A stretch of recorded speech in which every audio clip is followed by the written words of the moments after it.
dominate, but CCNC has been fine.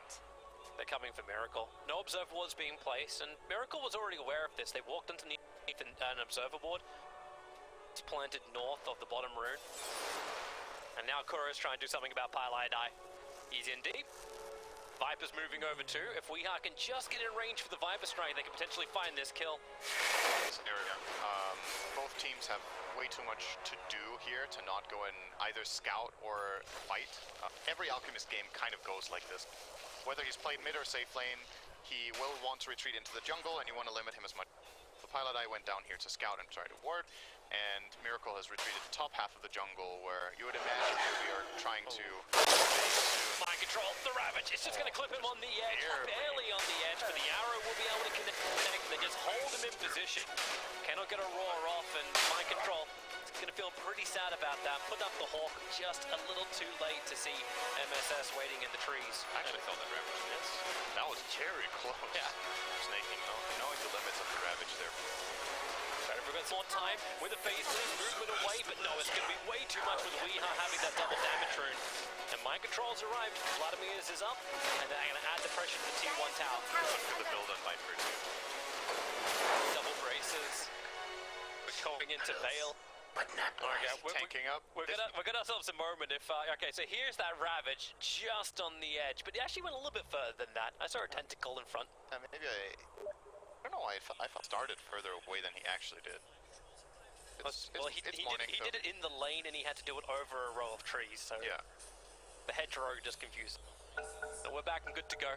So this pressure in towards mid. MSS's arrows coming off cooldown now, but they will not be able to defend this. This is a huge move. Iris middle tower doesn't last long. Tower minute 9. When you have Alchemist, well, Dota in general, taking towers is good. Dire's middle tower. When you have Alchemist, it's very, very important that you protect your own towers, but if you can, on top of that, which usually is very hard to do, take enemy towers early, you effectively, when you start pushing waves, you buy Alchemist space. Yeah. Because the enemy team has to defend further back, and this extra 10 seconds that it takes the wave to cross the river is just more space, more time for Alchemist to analyze the map, to farm as efficient possible, and this move from Liquid is easily the biggest play of the game so far, and will really set them up for it. It actually feels like the kill up on top lane didn't help them out. Now the snaking burn Ravage, so you got the confidence just to keep pushing down these tier 1 towers. Where's the pressure to come from Yuar then? Like, he's still working on his hand of Midas on bottom lane. The tier 1 tower on bottom lane is taking almost no damage. And mind control's ready with his roar. They'll cut through the trees. The creep wave is falling, snaking in there. But whilst already scouted out, Navi have this line of wards that runs the northern side of the map, so they understood just how much Liquid was bringing to bring down that tier 1 tower. They're gonna let it go again. So what's the trade-off though? Sven's doing some damage bottom, but CCNC I think is looking for something in the mid with the Invisor. He can't solo kill Alchemist. He has ulti. Radiant's bottom tower is under attack. So what do? You let a tier 1 tower fall and go down towards bottom lane. Weeha get a TP in here. Second is on the way. TP on the way from Yuar. Just get away before Ogre is able to complete his TP in. Finish up the Midas, added pressure, but the tier 1 tower still remains alive. They even bring it within deny range if they want to get rid of that money. Might just leave it standing for now for... He wanted to get a creep, but Kuro's fat body's in the way.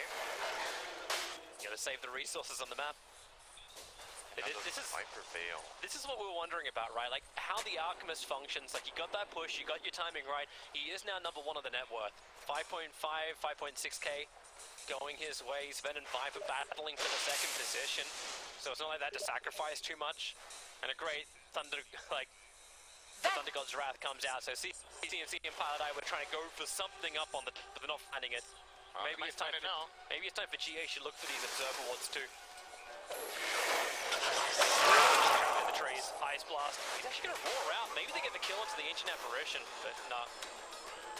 No for me, dog. But yeah, it was a good Thunder God's Wrath though. He scouted out the smoke. I just think Mind Control had no escape route.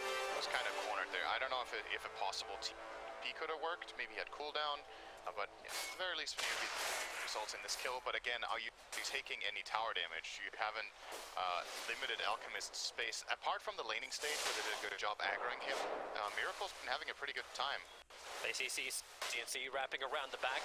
Underneath the Irradiant Observer, GH has nowhere to go. Another time up on top, and then getting a triple TP. And the other two going to complete. Kuro does. Mind Control will arrive as well. That is very low value. Because the 3 TPs happen, they realize that Miracle has no one to support up on top lane, so Yuan waits as long as he possibly can for the Stormbolt to fly out. Now you're searing the and if you need to, the Ravage will pop, and if Snaking needs to, very liberal with the use. But they get a kill on Miracle and bring him down. Absolutely ravage that. No regrets for sure on that. And yeah, like you said, this is what happens when you use 3 TPs like this and the enemy team acknowledges it. Miracle has to go back. He should never have stayed this far up in the mid lane, and that's just flat out a mistake. No backup available. We make a quick move on him, identifying the situation very nicely. And that's big. They got 2 core kills in a row, and now they're getting that mid tower damage. And will rotate it in. Yeah.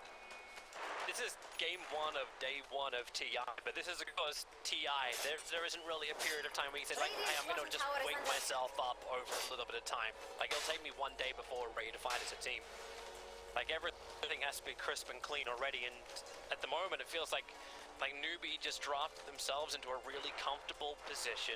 It's simple to execute, they follow through, and the only ticking time bomb is the Alchemist. Yeah, if they are able to overpower the Alchemist, that's another thing, right? When you pick this AA last and insurance against the Alchemist region in the mid game, even if Miracle gets harmed, they will, until he has a BKB, they should be able to just lock him down with chain stuns and AA ulti. Liquid's lineup has no save, which is a classic component you sometimes run with Alchemist, like an Oracle, or, you know, another defensive support, like maybe even an Omni Knight offlane or something like this to keep the Alchemist safe. So that's not available. This only 1k gold lead is a bit misleading, because first of all, you're head out on gold against Alchemist minute 14. Good, very good. Second, it's about how strong is Alchemist's net worth actually in this game. He should need quite a bit more. He's going Radiance and the AC. And if you're going to get to the PKB, that's a lot longer. Yep. And they're not controlling the bounty runes either. Another critical thing with an Alchemist. 15-minute bounty runes are coming up in a second. MSS will claim both of the bottoms. Anubia positioning to actually fight on top. If Liquid want to contest them, they'll take it. Liquid's on. They don't want any of this. Dire's top tower has But it at least allows Miracle to finish up the Radiance is coming on the Courier at the moment. Yep. So their team fight's getting a little bit better. There seems to be a very clear plan from Newbie's lineup on how they deal with this guy, right? If he walks into a fight, if a fight begins, you're gonna chain stun him and blow him up, especially a hero like Sven, actually eat quickly with this Echo Saber he has, so gotta be careful. And Liquid's lineup just is slow. They did a great job getting those first 2 towers, but now the heroes are not very mobile. Alchemist and Viper have to walk around. It takes a long time. Beastmaster has some sort of play capabilities, but he kind of only really plays with Zeus in this game currently. So their lineup clearly has some limitations.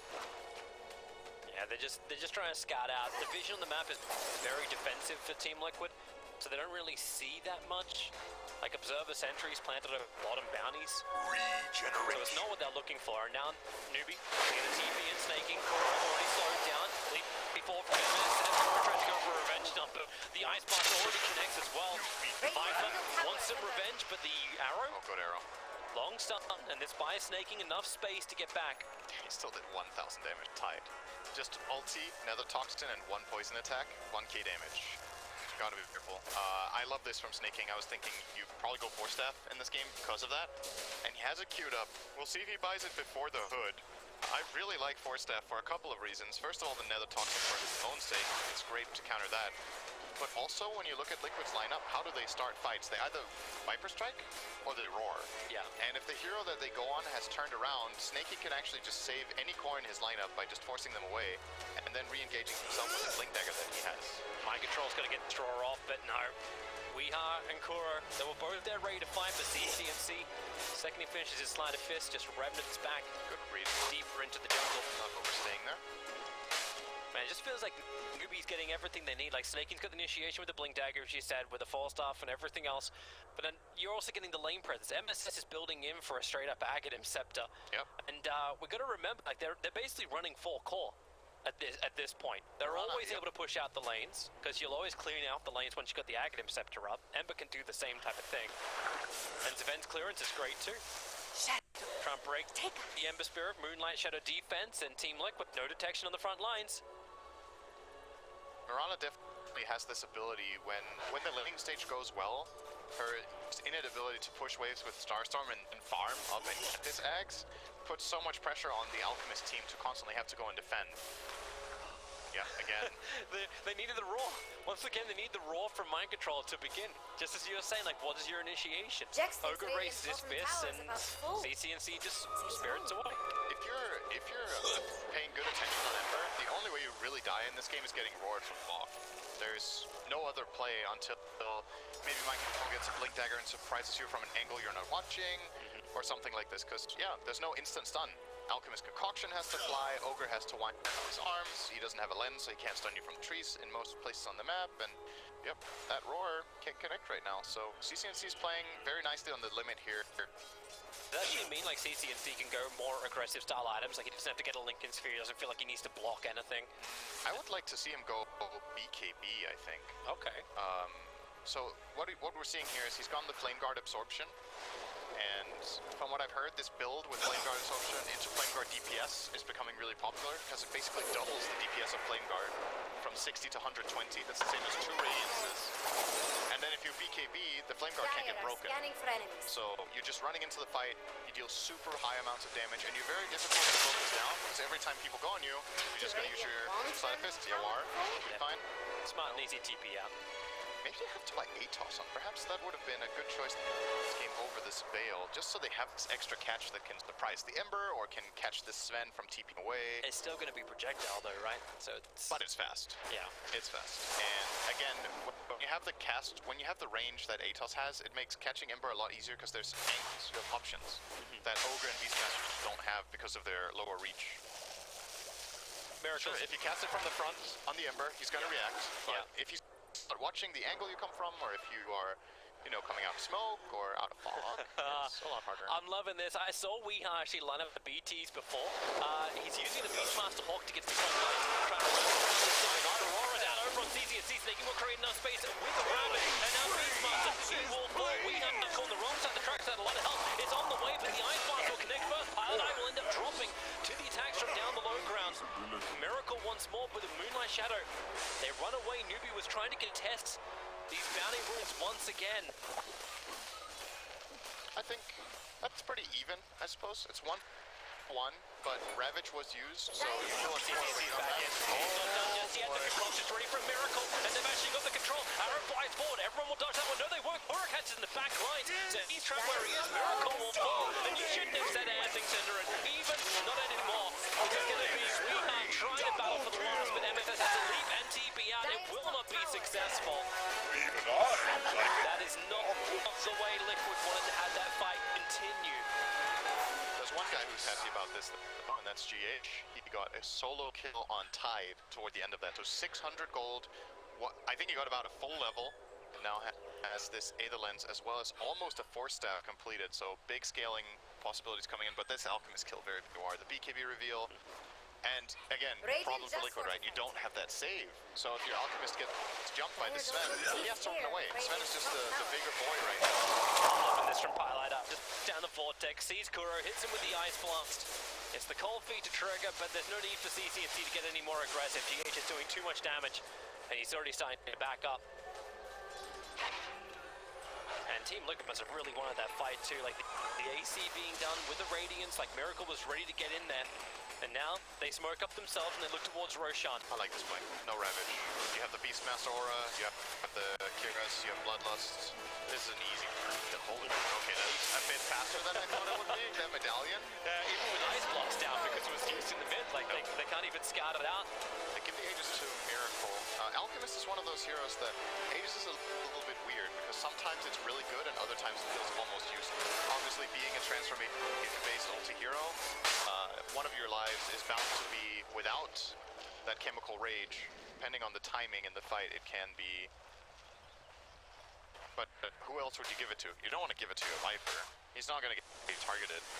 giving it to Zeus to pop off everything he's got and come back again. And then die instantly. Yeah. Yeah. I don't know about that one. Yeah, there's no better Aegis carry in this game. And Protect the money. Usually in Alchemist games you will give it to Alch because Jax around the thinks time you kill Radiant's Roche is when bottom Alchemist tower wants is to go about high ground.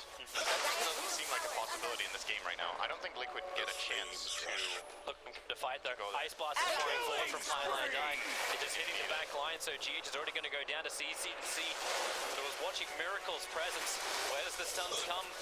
I get to miss every single kill on this camera. Goro kind of like, just got overwhelmed. Yeah. Tower is gone. It's like left behind for everyone else. CNC gets Siri chains off over on Viper. Snaking's moving in with a gush. Viper really slowed down. There's your and the damage output. No Razor will protect you from that. And he's already he's back. Miracle gets the BKB. They need to wait a little before they're ready to fight this. And Navi saw the window. Ravage was up. They wanted to get in there. I don't know. I'm not really feeling this Viper build in this game. I'm not tower completely is sure what. Like maybe this is a good build in a lot of games on Weeha's Viper. I just don't think it solves the problems that Viper innately has in this game. He doesn't have any armor against the Sven and the slight spam from Ember. He's gone for Kaya Sanj, so he gets some status resistance against the stuns, which is nice, but the problem is he's kind of just dying to like 3 hits from Sven right now. So I think you have to either go back for a Ghost Scepter or try to get yourself some armor or BKB. The Boots of Travel they've given them 1 or 2 opportunities to take fights. It obviously gives the hero some much needed mobility, but overall,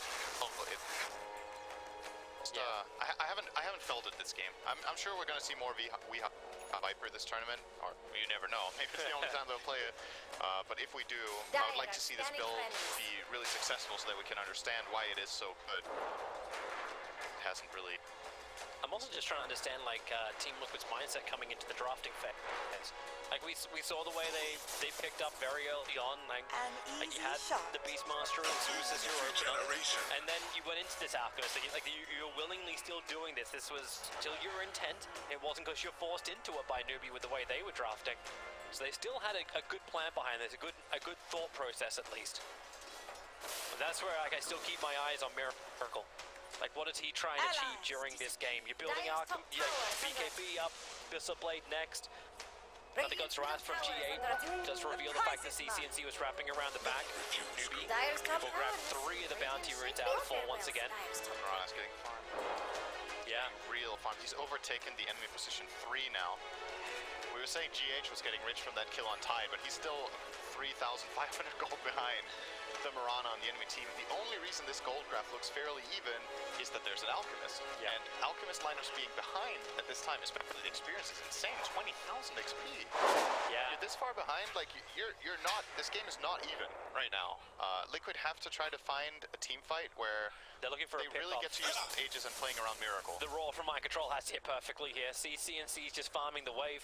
They're trying to make the most of nighttime, but he just spirits straight over the top of everyone. CCNC is like he's playing this game perfectly. Pushed out just far enough and never too far. There ain't no 50-50 toss up. Maybe he needs Shadowblade up, so that's a reliable way of catching the Ember, but he's going for the BKB build so that they feel like they can take team fights, and that's, you gotta choose your path on Beast. If you go the Shadowblade, your team fighting is a lot weaker, but your catch is better, and if you go this BKB fight around Alchemist timing, because I think Liquid feel like this game cannot go on like this for another 15-20 minutes. Like, the Alchemist will fall off eventually. He has some good Axe friends, I suppose, but they still need to, like, they're gonna get out pushed, right? Really want to. Like, the Mirana can push in the bottom lane all by herself without any kind of major risk because it's still a 4th position. Yeah. There's doing that, so if you have your BKB, then you at least have something that allows you to force an issue. Like push up high ground and take something quick. And they have the super low commitment split push of and the waves are just constantly being pushed in, so they don't get to use their Aegis. That's there's your storm ball forward. You're got all the damage and the long ranging from MSS perfectly. Weeha will fall. It won't hit anybody, but it was kind of thinking it should be done. Miracle caught in no man's land. I mean, his own Observer Ward, thanks to the got trapped. He keeps off the Observer Ward, moves over towards the Ember Spirit with the BKB. He He doesn't have much to work with. Yawa's already moved back over. He's got so much damage out with 5 heroes. Ready to chase around the back, but then the buyback in from Weeha, and they think twice about it. So again, it's a big win for Newbie. They killed Weeha, forced a buyback, and it cost them nothing. Alchemist had to BKB. That's a really big BKB charge. His net worth is just plummeting with this. Like, he's actually almost below 4 heroes of Newbie. Yeah. Weeha's game is... Yeah, now he's buying armor. And there comes the Shiva build-up. Again, I mentioned it before. I think this Kaya Sanj has its place maybe in some Viper games. To me, this is not one of them. And this has really slowed down his item progression. I would have loved to see at least the plate mail on the way to get this armor that he so needs. Like, you saw him getting blown up by this Sven. There was a bit of an arrow in from Mirana, but the rest was just the Sven with his Bloodthorn just wailing at him. Well, here they go again. Instantly into the break of Sven. here. Here comes your Ice Blast. Yeah, he's dead. Pleased. Over a minute and a half on the sidelines. Yawa did burn the BKB for this. He bought back and he's playing afar in a very dangerous lane with no teammates close by to save him. Not Weeha's. This is not Weeha. It just hasn't been Weeha's game so far. And you have to turn to Miracle to be able to carry this game and play around as a team, but the problem that you're facing is every time you want to group up, these waves are pushing in, so Weeha feels forced to, you know what, I gotta push this extra wave, I gotta go that little bit further and take the risk so that we can make our own play, and this time it just gets punished way too hard. Now he's at least got the Abyssal Blade up and running, gonna go for a blink of regeneration. next up. And Nuki still not threatening up in high grounds. Like, gives him there's kill been, potential, by there's the been way. some chip damage on bottom. Yes, that instant stun you're looking for, right? Finally catch Ember. Your Alchemist Blink Abyssal. Yeah. You can't catch your one. That doesn't really feel like what you really want, though. CCC pushing the tier 2 tower in mid. Snake sitting behind. Pipe, Blink, Dagger, and Rav. Just more than enough confidence for CC to do what he's doing. And with his Octarine core, all of that health, as well as, you know, the spell lifesteal coming in will keep him alive. Alright, Merrick. Well, thought he was going to go the BKB route like we talked about, but went for the Octarine. I think a concoction, he's lost vision. He's going to end up sending himself over the tricks. They don't know, though. No. Newbie don't know. That would have been an arrow. Perhaps. Wait, where is Mirana? They're really chasing down CC. Mirana. Are they like, well, this guy must not have a remnant down? Even TP out from Mind Control went to the tier 3 tower, but he's not going to do that without a remnant. And now it's bounty time. Okay. Liquid will... Maybe it's a 1-for-3 trade-off once again. Yeah. Alchemist seems like he kind of wants to go, but he has no Chemical Rage ready. So he's actually useless right now for this fight. He might try it anyway. Slide's already been used under God's Wrath. Mind Control's in a very, very bad position. Yawa jumps in. He'll get the raw roll. The Mind Control runs away, but not fast enough. He's the last physical bit of damage to attack through that BKB of Mind Control, and they're going underneath the tower. They really want to keep this push going with the Ravage clipping over on 3, but the block being used. Viper's down again. Weeha is a non-factor this game, and CTC is everything. To the front line, a double kill for Yawa. GH will die in the tree lines. It leaves the last man standing, Miracle, still trying to farm up his Blink Dagger on the bottom lane. But Newbie can just go for Roshan, just play it safe and get his first win against Team Liquid to start off that TI9 campaign. What a great start to the day that would be for them. You know, these groups, there's so much to play for in the group. Step number 1, don't get last in the group. Then you're already at the main event, and getting to the main event is worth... Again, the Bloodthorn's already out. Alchemist, he got Missile Blast, at least he's able to miss out on the arrow. Concoction beginning again, he's starting to stun over on MSS. Mind Control, he'll arrive, what can he do?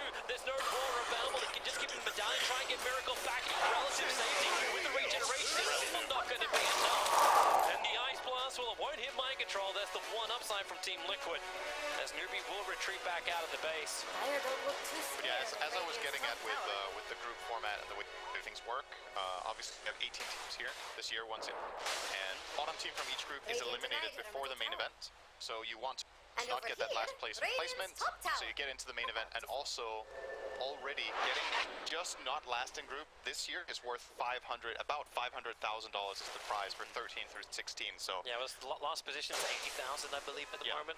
So getting to that main event is huge, and obviously every game is going to matter.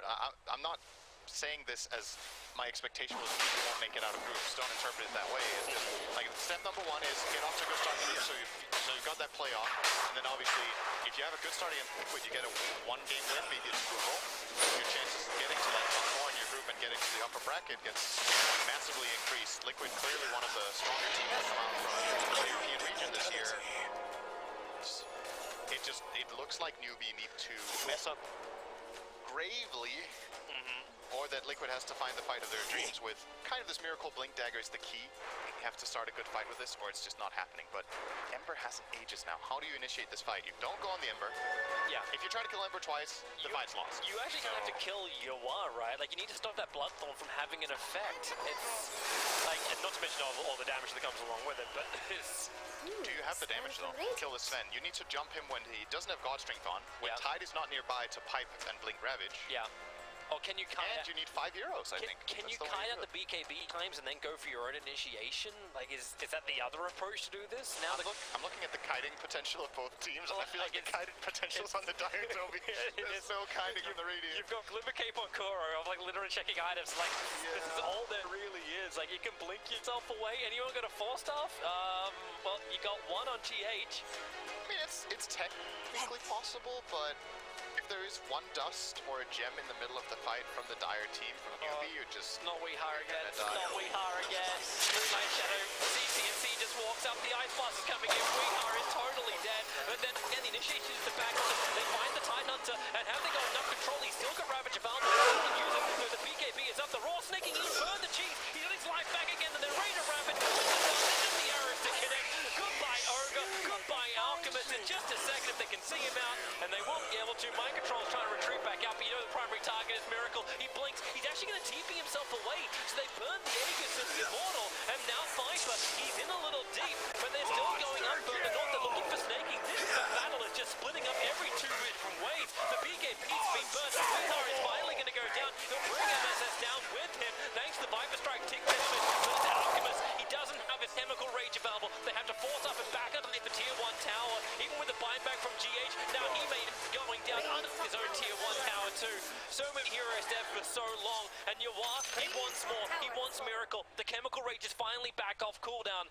So Miracle and Mind Control can retreat back to safety. Yawa, he's looking for the fight, and so is Miracle. Here's your first the follow-up. Abyssal Blaze available, and they actually do bring it down Yawa. Over 1,000 gold for the kill, and Miracle shows he's got some teeth. That was a good fight from Newbie until that move from Yawa. I'm not sure what was going through his mind there. He's completely alone running in, hoping to get a Blink Dagger initiation, but he didn't have Blink Dagger ready. And it's just Alchemist jumping on him with the vision, getting a quick kill, and important for Miracle. That's an 1,100 gold kill that he just got out of that. And look at him run. They're instantly trying to make a play to get in and get the bounty runes. He's ready though. Yeah, he is. Right time. And Snaking will get both the bottom runes. Yeah, I kind of like to see him play that fight. I don't. Oh, hang on. Yeah, that's a dead AA. Yeah, it is. Mind Control's going to BKB because he just doesn't care. The initiation. Pilot has what, 481 gold. The initiation of going on the Viper when they did, either you really come in for that guy, or they were trying to bait a fight, right? They jumped on the Viper with the Aegis of CCNC, they forced Liquid to respond to their BKBs, and then they kited them. Yep, nope, not happening. Then they kited the BKBs like we talked about, the kiting potential of Newbie probably better, and then they re-engaged and got a really good fight out of it in the end until the Sven death. They forced a Zeus dieback, they killed, I believe, Beastmaster and Ogre died. Yes. Alchemist barely got out, and Viper died too. So, the fight was good from Newbie until that point, and if Sven doesn't overextend, they should have been very happy with that. Even though they did use Aegis cheese for it. Yeah. It's still, no, you just want to stay ahead against this Alchemist. It's just crazy to think, like I still feel like Newbie was in a hell of a lot of control. Like, they were sitting at 40,000 experience advantage, and they haven't even brought down the tier 3 tower. In fact, the tickle they did in the tier 3 tower down on bottom lane was about 10-15 minutes ago. Yep. And this is going to be getting more and more problematic. Miracle's up to 5.4k in the gold. What does he go next to? Does he start arming everyone with Aghanim Scepters? Do you actually start to increase this net worth now of Team Liquid? Or do you still make yourself a battle hunger boy? Like, do you get a Moonshot up and running? You might go for an axe with damn problems. Nope, Moonshot first. Moonshot first. So, let's see. Obviously, when we're talking about the experience, we should point out that there are 3 heroes on newbie that have peaked now. They won't get experience anymore, so the XP graph is going to start dipping. Both Ember, Tide, and Sven are level 25. Liquid's highest hero for comparison is Miracle with almost level 23. So not only, like, experience can be a bit weird to look at as a metric in the game because sometimes it matters a lot, sometimes it doesn't matter so much. What really matters is these level thresholds. Having 3 level 25 talents is massive to the 0 of Liquid, and that's where the XP lead really matters right now is can you put these talents to use? Tide plus 250 damage, Anchor Smash hurts real bad with that Solar Crest that he has. The Sven with God Strength talent, and Ember of course with those charge remnants or lower respawn recharge time. And now the Aghanim's coming up with that talent makes him so much stronger. They're looking to fight. Yep. Team Liquid have been actually running around in circles for the last 20 seconds, looking for a good time to smoke. And it looks like Newbie is already ready for it. Keep your eye on Roshan. He may respawn in just over 2 minutes, so they've still got more time. CCNC, all right, the bait is there. Abyssal Blade is up to summer with a force culture. CCNC, they're going to bring him down. Buyback is available, and maybe they have enough. Slow, but here comes you one. The ice box is towards him. 22 deep. They're all pushing him back. CCNC, buyback is there. We a single chance to survive. And they're jumping around, but Newbie, they don't find a target. Alchemist has already run himself away. Crucial force step from GH. He saved Miracle completely there. Getting caught out like that with the Ice Blast on top. Oh, mind control. Get away. And that's big. That's big for Liquid. Sure, you lose your Viper, but man, that was expensive for Newbie. They used the Ember Spirit buyback. And you just gotta wonder how CCNC got jumped like this. I feel like Tide was in range to help with a Blink Pipe or Blink Ravaged. I don't know if he got cancelled by a Zeus ult. Perhaps that's what happened, and Snay wasn't able to help his teammate out there. I actually thought Yawar was going to be in there faster. He's got the Lincoln Sphere, like And putting that on the over Ember here, Spirit. If you're going to Radiant's top use CCNC as such obvious bait, Yeah. it would make more sense. Or maybe... Yeah, I don't know. It must have been... Maybe they were trying to bait this fight and they were like, oh, come on guys, go on the Ember, he has buyback, he has a Remnant out. If you start this fight, we're going to come in with our Tide Ravage and we'll kill your Alchemist, which looked great for a moment there, but once again that Force Stab, and I think he even got glimmered as well by Kuro perhaps, just got him out of trouble. And now this game got a lot more interesting because... It got so much closer. The thing we needed from Liquid in this game, with one good team fight around Miracle catching this Ember, just happened. Miracle's on a hunt. again. I like how he's got the Radiance off, so there's no visibility that he's here, so he wants to try and get this quick pick onto MSS. Concoction blink forward, now that MSS is blinked in, he's going to run into the trees. Oh, the Miracle! Alright, I thought I wanted a battle. No, I need to come and smoke. Yep. Get ready for the bounties. Big moment in the game, 40 minutes in. This is when we start getting 2 power runes. So both sides of the river will now have active runes, and generally the team that has map control, the team that has mind control sometimes also has an advantage. Liquid kind of doesn't in this game currently, but having map control at this point is really, really useful for those for that extra rune. And so far in this game, it's mainly been Newbie being on the other side of the river. So if they can keep this control of the map and start finding maybe a DD plus, DD haste, or especially leading up to Roshan in 34 seconds, then it's all... Invis rune could be a game-winning rune here on the Tide Hunter, coming out of nowhere with the Ravage. There's plenty of things. That is one thing that Beastmaster's Hawk cannot deal with. It does not have true sight. So even if you have that Blink Dagger, you can kind of counter it with the Beastmaster Hawk. You see him coming, but with an Invis rune, you don't have time to react, so... I was going to watch around Roshan now.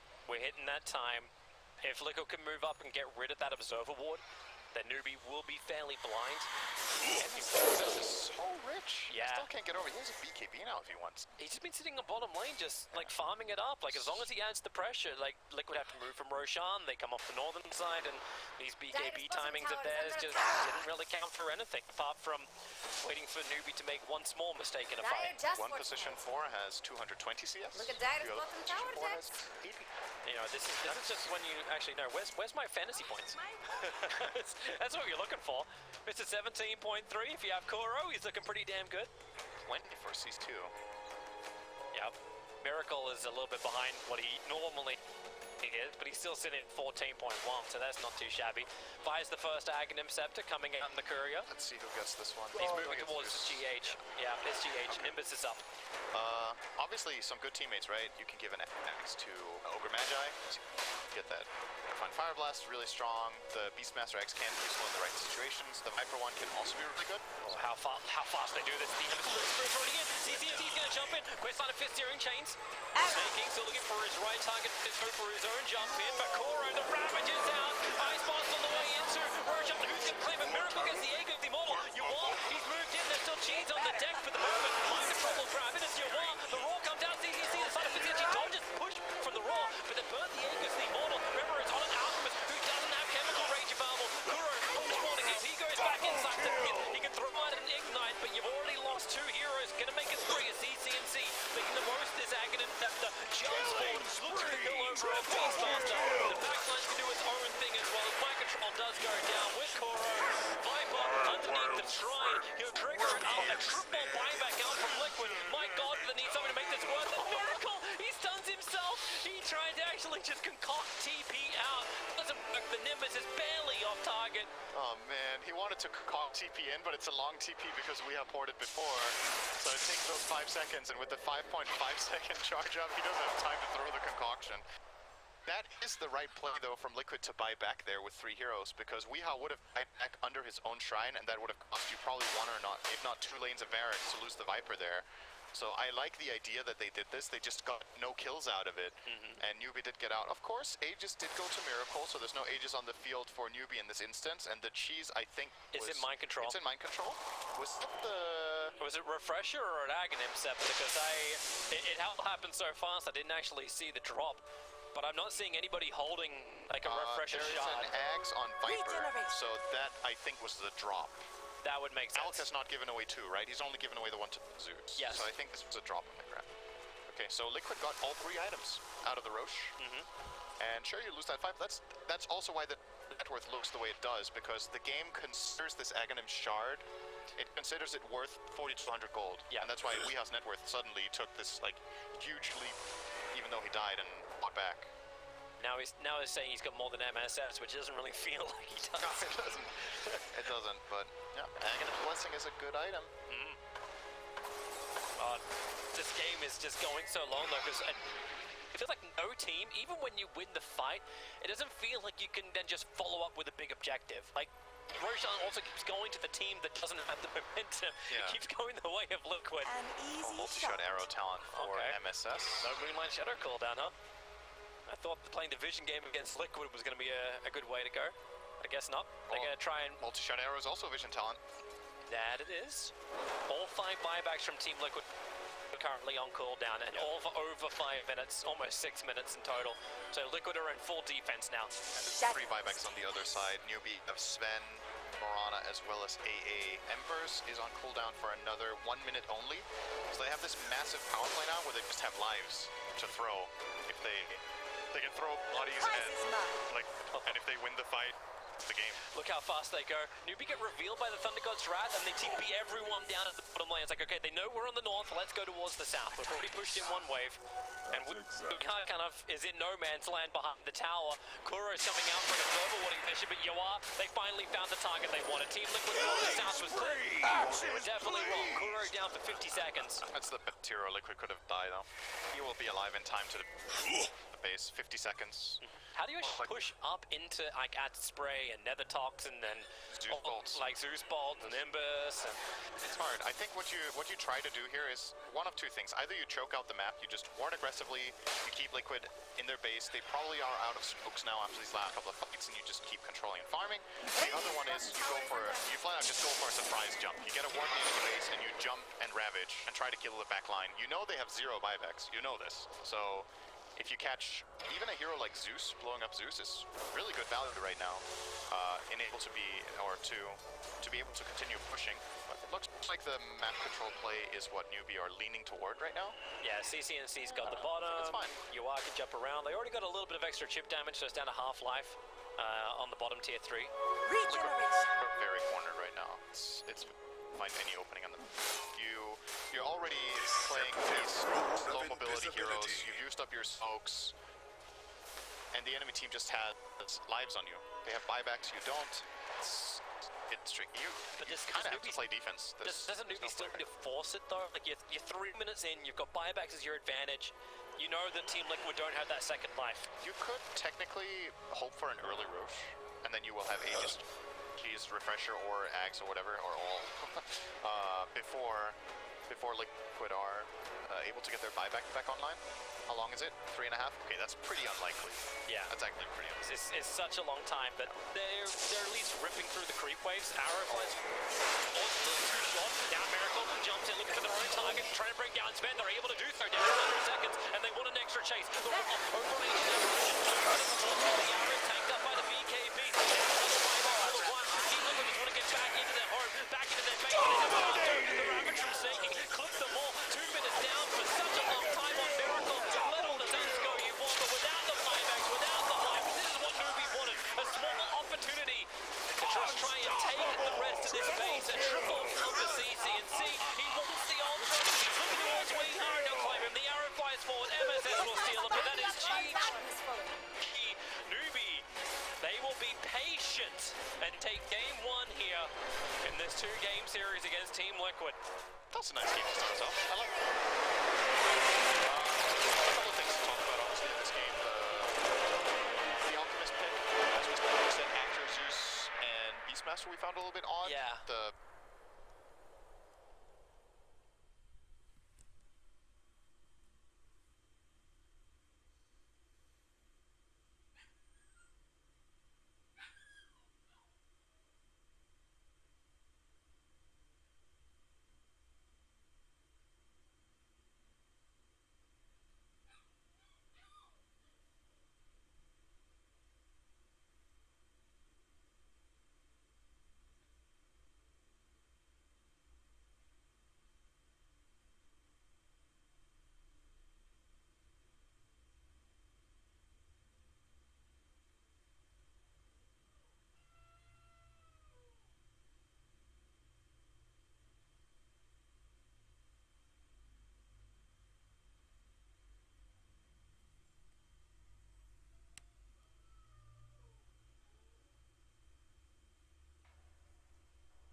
Chaos Esports turn to pick. It's Radiant's pick. You gotta Photoshop FY's face onto Jake during the scene where like he dies, but then you know his brother makes him go back in time. Now he's alive again. Yeah. Because it's like he turned back time. He won TI this time. But why Just him saying. specifically? Because he's a prince of Okay. Persia, and That is FY's true. the prince of Dota. That is true. That was pretty self-explanatory. I mean, I'm trying to make sure everyone else at home understands the reference. Thanks. Yeah. So you're just playing the role of the fool. Yes, playing it. That's what I've been doing for like 4 years. 10 years. That's what I did all through school. It's funny. So we had so every 5 year seconds. there's a meeting, okay, at TI with Valve. They do it with the players, with the organizers, with the talent, all separate. Funniest thing is they opened up our talent meeting. Like, guys, just remember, don't be afraid to be wrong. And let me tell you guys, my heart leapt. Yeah. It's like, oh, I They can do hired it. the best person. Like, Yeah. you are the star of this show I now. was born for this. Thank God. Just who? And, well, that's a different here. We got a Dazzle, and then followed up will be a Sand King. This Dazzle hero, I haven't seen him support much. He's going to be a core, right? Whether it's a core. 3 or even carry or middle. It's a Matamba man here. I love Sand King with ET. This is my favorite combination because, in terms of complementing ET, because you want the spirit only 10 gives seconds. magic reduction. Your hero, or bow, you know, blah, your hero is 5 the physical, seconds. right? So you want something that does magical damage. Like you land that double stun, but now you have the sandstorm. You have a potential epicenter that's just doing pure damage. It's Like, Radiant's that's turn to ban. and there's no counterplay. You just do you do? stomp, alt, Yeah. or stun, alt, stomp, everything dies. Okay, so we've seen Alchemist second round banned both games so far. Both by the Wondering dire side. if over the It's course of the Dire's tournament, it's going to become a first round pick because it's getting second banned every. But that's, you know, they do ban the Naga Siren. They don't want to deal with that again. This time around, Chaos has the absolute last pick, while LG had it last game. I'm curious, how much of it was just the Naga that What's game? Or Radiant's do you think they could have backline replaced that hero with any other hero and the other 4 just do what they did? Because I felt like the Naga just played her own game, right? It enabled their team fight. Yeah, that Okay. mid game, the Those tier 2 two ultis, mid, yeah, like that was all that was just her. because Naga. Yeah. Okay. I also think that maybe a different hero could have won it, but it would have had to be something that power spiked in a similar manner. Okay.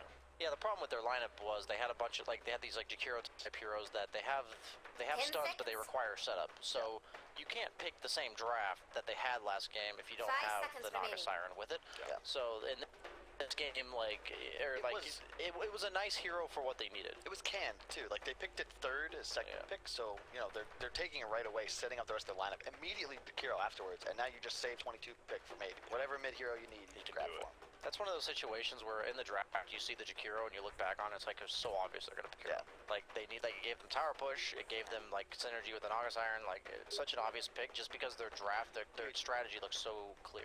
Speaking of something obvious, can you explain to me how people still buy organic broccoli? Like in the store, you've got It's broccoli, you got Radiant's organic turn to broccoli for like $1 more a pound. There's no such thing. Broccoli is literally created by humans. Like, But what if it's organically man-made? that, what does that even mean? What if you grew a human who grew the broccoli? Does that make it like, is that double negative makes a positive? What? What? Think You're about the it. one who brought up the broccoli, Kyle. I don't know. No, we would. 10 You're seconds. talking about growing human, like in a lab? Yeah. Unrelated. Wouldn't that be organic? Five seconds. I don't know what I'm talking about. Neither do you, I don't think, but What if we grew them in a field? Would that make them that might. organic? So wait, what's this? Is this broccoli thing gonna come around, or are we just talking about broccoli? Well, cauliflower too, apparently. It's all just made by us. It's based on this like weed that we just messed with. Yeah, I was told that broccoli is not good for your digestive system. Really? Yeah. That's my favorite vegetable. There you go. You can take that away at home then if you're having It's some Dire's digestive turn. issues. Maybe it's the broccoli. Yeah, exactly.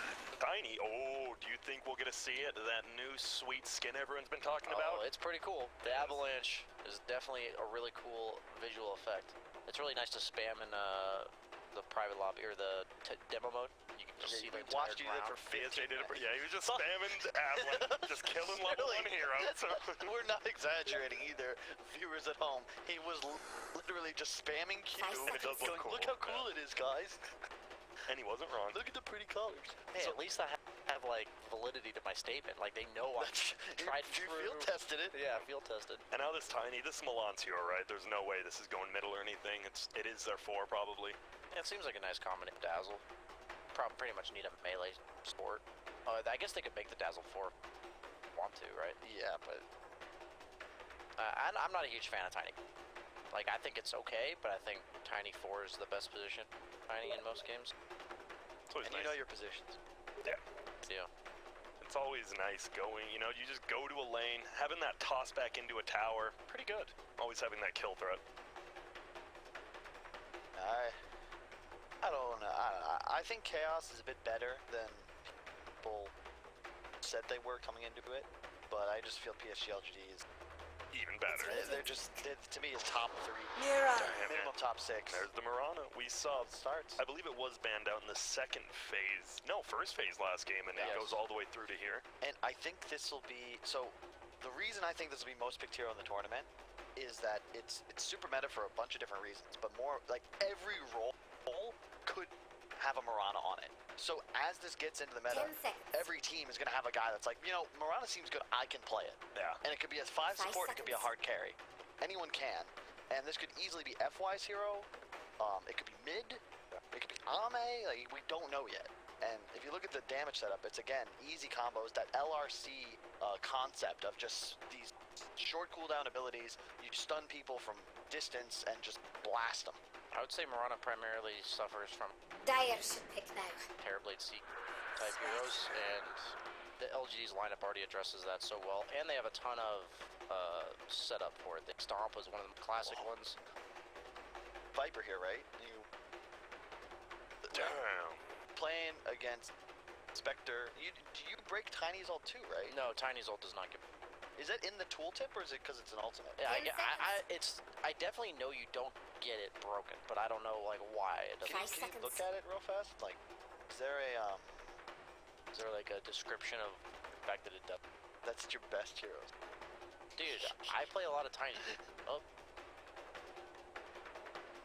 But so what happened with this run? Was it just small buffs over and over? What the arrow cooldown's 12 seconds, right? At max level? nothing about it. All two. It's Radiant's turn. How long? Is it 12 seconds now or is it 11? It's 11 with the talent, I believe. Okay. I think it went from 17 to then 18. Arrow is Yeah, that's pretty what good. Yeah, so with the talent, it is 10 seconds. And most people are going that now, right? I think everyone's going that. No more of that leap. It's such a cool. It's just such a long stun, and you have so much setup now as well. 10 I love the seconds. life stealer pick into the Spectre. Traditionally, one of the strongest 5 heroes against him. seconds. You never really are able to go toe to toe with the LS, and between him and Jug, what's the other one? The Am or Slark? What's the other one that's Slark's like really traditional hard to counter? Slark's really good against Spectre. But Oh yeah, because you're Silver Edge Fire too. when Spectre was broken, Slark was bad against Spectre because you used to go like the Shadow Blade every game, and the Spectre Dagger makes his. But Yeah, dude. now that you're going like Drum's Diffusal on Slark, it's a really good matchup. I don't know. That one goes both ways. Lifestealer, Jug are hard counters to Spectre. Oh, I know. I'm saying like Slark in general can go back and forth in metas. I Yeah. think in this current meta, Slark is Spectre, but Lifestealer specifically. How do you kill this guy? How do you actually kill him from Chaos Esports side? And whenever I look at an 8th pick for any lineup, I'd like to see, like, when the opponent has absolute last pick, I want to see a hero that is forced to be addressed. Like, you have to address this and pick the perfect hero for the game, because usually that's really difficult to do. And that makes it so, like, kind of neuters the power of that last pick. What do you think of this last pick for PSG LGD? Because 10 my Dire head, should pick now. this will be X Nova on the ET and FY Mirana, and you last pick maybe's hero. But it could just be It's Mirana Radiant's mid. I turn just to don't know pick. if that's ideal. That's what Chaos thought too, right? They banned the score, but no. They have no egg hitters either, so suddenly you have two heroes they need to address. I think Jug's their only option. Like, Yeah, I'd agree. Jug mid. Like, I know that's No, not- well, wait. What the hell? Look at the what? Jug? I'm saying Jug mid is like their only option here. That's the only thing that deals with Lifestealer and Phoenix. What about Quap? 10 Quap deal with seconds. Phoenix? Orchid? I guess. Like, 5 seconds. Just admit defeat. like, okay, I don't want to admit defeat. It's just like, I say Jug, like, you know, you don't even want 2 carries, but like, you need like this mid gamer that can hit the egg, that can do building damage. Like, they don't have any building pressure. Can escape from stuns. Oh, God, you can't lean it. That one actually. They're going Oh, light it's- in. Okay, it's not an egg hitter, but it actually does what I wanted, like this right-clicking mid laner that kills buildings and the life stealer. It doesn't deal with the egg though. This is such a weird The bunny draft. mount. Sorry, I love the bunny mount. If you don't know how I always say you shouldn't be allowed to play Mirana unless you have the bunny mount. So basically, unless you're one of You're the the people that forked over, 0.001%. what is it, $1,200? It was like $1,000 right now. $1,800. Oh, it's cheap now. Yeah, it's dude, that's 1,000. really cheap. It's $1,000. Yeah, it's $1,000. I thought my $100 It looks mount like was nice. the rabbit. Was it Frank from Donnie Darko? Never seen it. Really? Is that a show or? No, it's a movie, Yeah, no, I'm dude. just kidding. There's I've heard another of it. I haven't chilling seen it movie. though. Yeah. Dude, I love it though. But here we go. This is gonna. So it looks like it is gonna be the Kezu Dazzle. Then obviously Matama Man is gonna be playing that 10 Lycan. seconds. And we're looking at these drafts. You guys talked about it. This Phoenix and Lifestealer, they're both gonna 5 feel seconds. pretty good. I mean, the Lifestealer obviously Lycan likes chasing him down, right? But What is that besides dazzle that- maze? Can we talk about the game, Sorry. not cosmetics team? These are some nice cosmetics, man. The Dazzle Mace, I don't even never seen that before. The Tiny Prestige Sorry, item we were blah, talking blah. about, he's got it. He just said sorry. Oh, you're right, and then kept going. Yeah, I mean, I said sorry, but it's my advance. guilty pleasure, like, implied, and I'm gonna keep talking You about can tell you're a streamer primarily. Why? Because you just completely ignore feedback and do whatever you want. This is true. This is true. This is true. He's Everyone. correct. I do the same. Yeah. So we're I gonna saw BSJ throw a... Never mind. Not getting into All I can say as a streamer is one of the tips you really, or one of the skills sets you master over time is hearing feedback and filtering out most of it. It's I like got it. doing your own thing. Yeah, 'Cause Kyle- everyone tries to micromanage your. Yeah, what Kyle, you're doing. sounding like a 1K Redditor right now. Yeah. BSJ knows to avoid that. Yes, I do. I hear it and it's in one ear, out. the What other. if it was me and Kyle in your chat telling you something? Would you listen to us?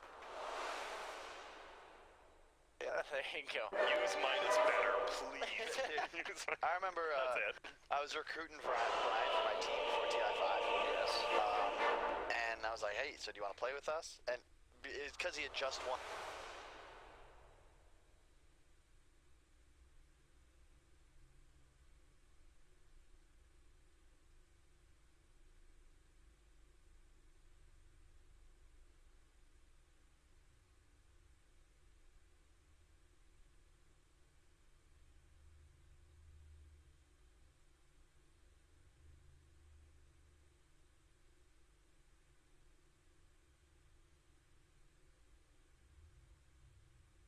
Fair. That's I. Normally. So what do we got? It's Ame going middle is Lifestealer, and maybe going top is the Marana. Different. Different. And why is that Good. for? Why do you want to send? You just because you know the Lycan's going middle and Lifestealer just beats him in lane, or? They have to know Lifestealer what's should happening. just absolutely free farm this lane, I think Okay. is the idea behind it. And 30 I don't know, seconds. anytime you can put a carry hero in an absolute free farm lane and it doesn't You like could give him cripple 30 anyone days else. and they Fine, still Marana, won't be like ready to Kyle fight said, you. you can play it in any role. Doesn't really Either. Yeah, I mean, she's been given enough like early game buffs, especially the lead buff where the charge replenish went from 60 to 45 level 1. I'm just scared. If you don't kill the egg, like, I honestly don't care about anything in a team fight other than do you kill the egg. If you don't kill egg, you lose. Yeah, Chaos just lose.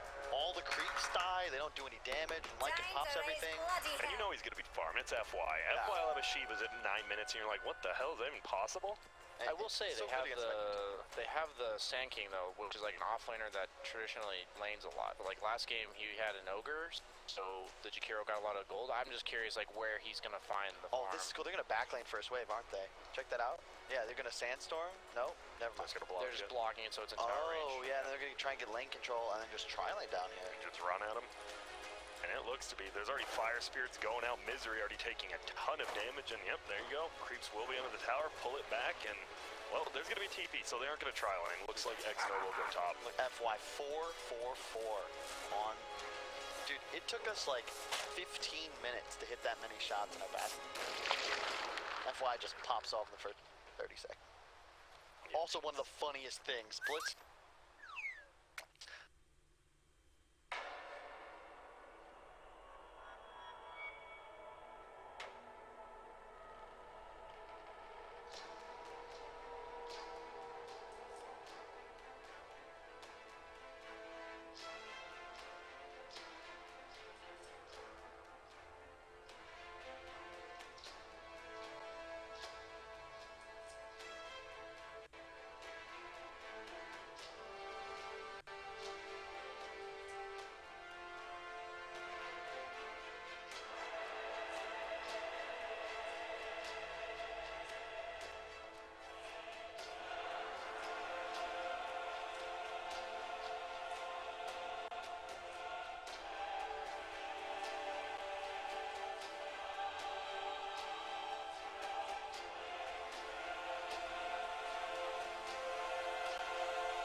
Team secrets turn to ban.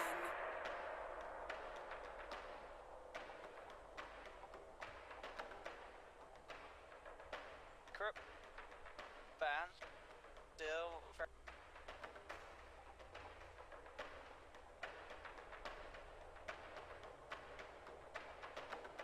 10 seconds. 5 seconds. It's Dyer's turn. Jug. Well, I guess obviously deal with very strong this. Very much pick life stealer 10 seconds. falling out of favor really. Way too slow. 5 seconds. But it's been, we'll still get picked sometimes. I saw that 5th pick where it's like there's like a bat on the other team. The only hero left that can like against it, but he's never picked.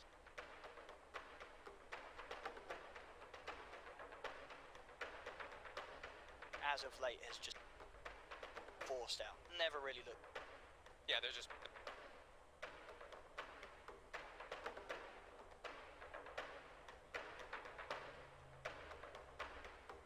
It's Dyer's turn to pick. Up to 10. They debated for a while because they went. But I think so now we're just expecting heroes from don't care about, or at least will not be punished by. Are there any sort of come to mind? Because again, with the tiny, I do imagine it's playing it, and ideally, Mickey, 10 he wants to be on seconds. the side lane, right? You want to have Quake for him. I think this could also. Or the 5 box seconds ties. remaining. I think they're still That just is trying also to true. look up pressure lane, and they ran this. They ran the ogre with the willow, the tiny. You have no armor though. Pretty brutal. Definitely something they thought. Grab. Yeah. But they don't really. I'm surprised we don't. Well, we've only seen one. Yeah. But I was going to say, we Sorry. don't see a lot of Grim's. I think Grim's. And Insania, he loves the hero. Hero, last few alliance, we could play it a lot. I still want to save. I'm still looking at Shadow Demon. Dyer should pick now. Is that Yapsor? That's the big question, right? Well, you said this is something that Yaps will start to play around with, right? He's Support Invoker started a to lot. play around with the support Invoker. And they Alliance knows If you're picking as well. it third, I don't think you're third picking a mid Invoker. It's It's a Radiant. flex. Still, it's a flex. But all right, that's. Alright, so the mid-K Troll.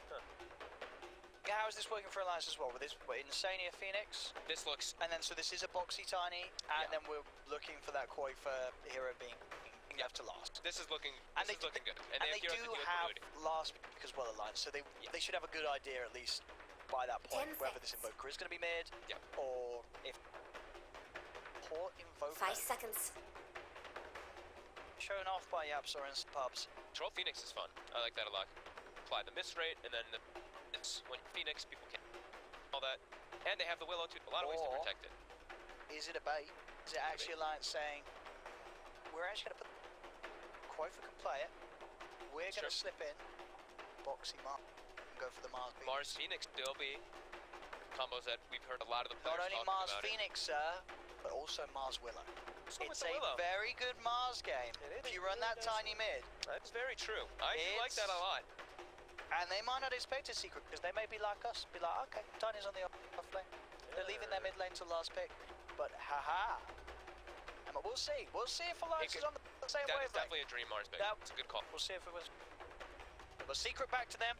Let's see what the rest of their draft starts to reveal. Still is open for. I mean, well, with the Phoenix and Troll, would you say these are two heroes that are Just starting who? to say push away from it? Facts. Go Brood again. Yeah, I would think so. Yeah, this is pushing the. So Brood is sort of out of the question. We're going to get a Brood-free game Oh. at this, and that Okay. that is so. This is what Midbon Kunkka. This is a Zyax. So this used to be, I'm going to say this because this is an old school, this What was were you Dota 1 when Invoker first got added and stuff. Cold Snap Battle Hunger. It used to actually be a thing back a long, long time 10 ago. I like it. So yeah, you're putting Zay and Yapsor together. I think so. On that dual lane. Maybe You're even having try- 5 seconds. Midbon Kunkka. Because, Maybe they have- because yeah. Midbon's like, oh, well, and I guess no, we still don't know what the be anything. But either way, It's still mid, yeah. Kunkka's one of those mid laners, right? You can pick it up early. There's a very few matches where Kunkka, gets up.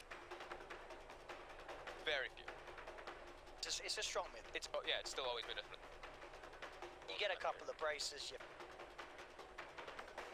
5 Final ban for Alliance. Such a wonky draft looking for I mean, it looks of course. so Yeah, crazy. we are assuming that it is Yaps. I think it's got. It's with the way they set it up. Like, who's This going to be is carrying going that? to. Like, they need to last pick their carry. You're right. Yeah, So. it's a support invoker. It's a support invoker. It's They're radiant. leaving niche to last. I mean, look at Alliance. No. Yeah, they know. They have to get.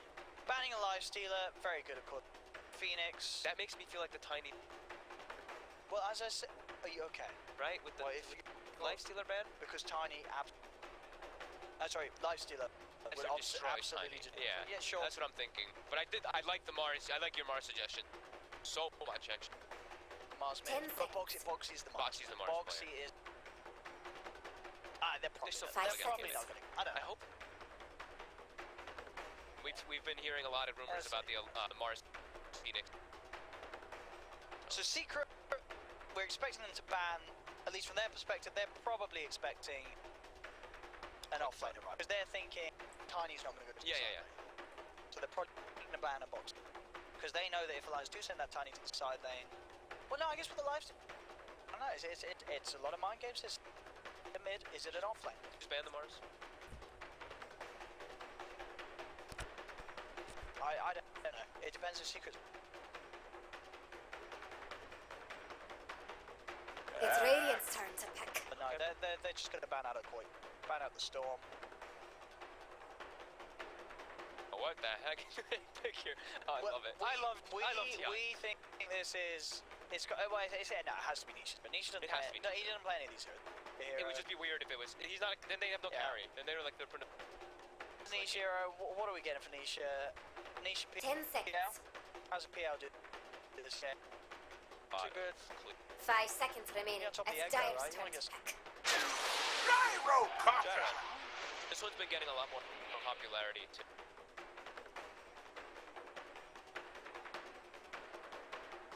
But it does confirm our suspicions. You know, Jaro, Zayak, Puppy Mate.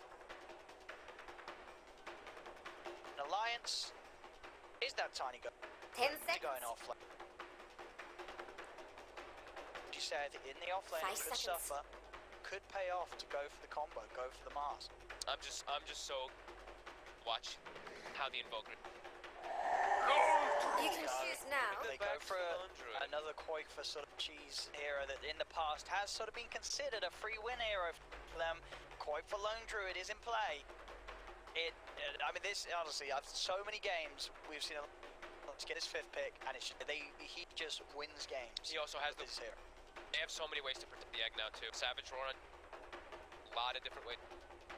The lane also, that's a hero that can do pretty well versus Kunkka. Farm pretty. Yeah. Nicely with. And I'm just curious, to see what with that axe with the Battle Hunger card snap. Also with Gyro too. Snap plus Barrage does. Because this get Let's see it. it is a test, right? Because you look at these drafts, and if you're going to go on anything you know about Dota 2, you would say Alliance have won this. Yep, I like You would Alliance. say Alliance have won this, more. but that's the exciting thing. This is a secret lineup that we've not really seen. It is a Yaps or Invoker. It's something they've tested, something that they feel is strong. We don't know what to expect from it. Is it going to be sort of the start of showing us something new here at this TI and showing how good it can be, or how bad it can be? Yeah. We'll see which way it goes. So the one thing that the support and provide, I did actually talk to Yapsor about this. Because what is the logic behind it? The What- EMP is ridiculous. It just, Which is early levels as well, it's just it matter. it's so much, the mana burn is insane. It is really just so crazy inside of teamfights, apply the pressure.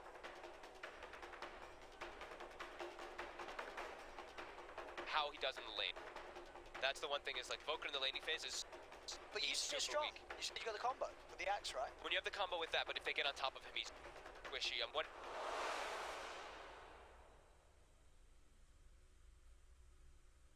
Slow on Voker. I can't remember. I watched a lot of his games when he was watching last few games. I'm just saying the starting item when he starts just in the laning phase because the lane is so important. If you mess up, then you.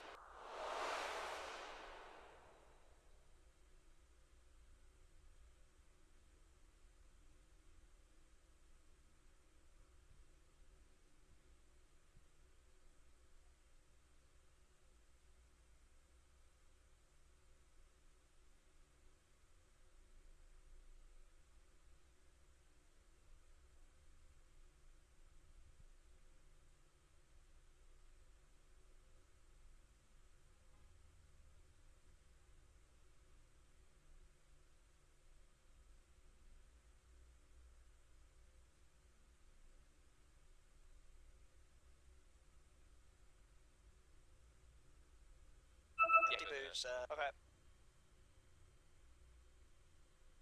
Oh, we saw game one. Let's just wait it over. You don't Well. want to go head to head with the lone Already druid. made Gyro up my just mind, and it isn't good. 30 seconds. Tiny and Willow. I think Sure beats the she's- courier surely- races. Ajax? In the mid lane as a gyro, with your base damage, you're not going to get to a lot of creeps, right? Against if it is going to be the lone druid going mid, which would imagine. But we'll see. We'll see how long he's been doing. Puppey. Already, Puppey.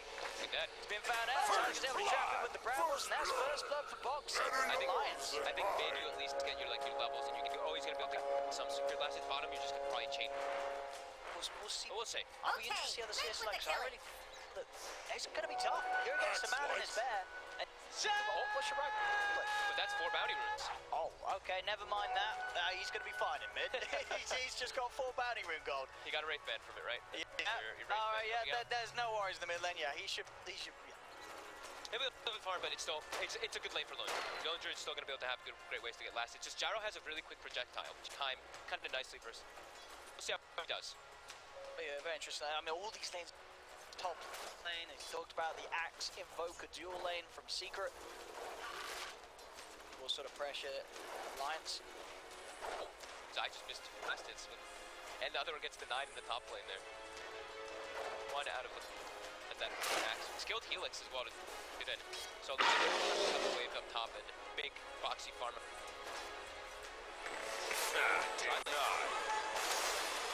Spear out, that's a kill.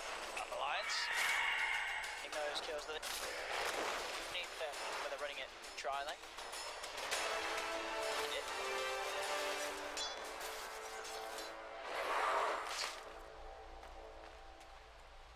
Troll against the aggressive lanes and low cooldown.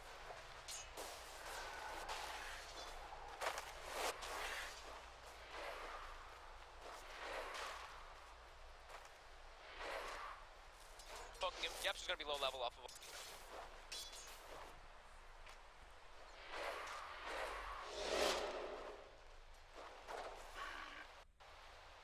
Tower.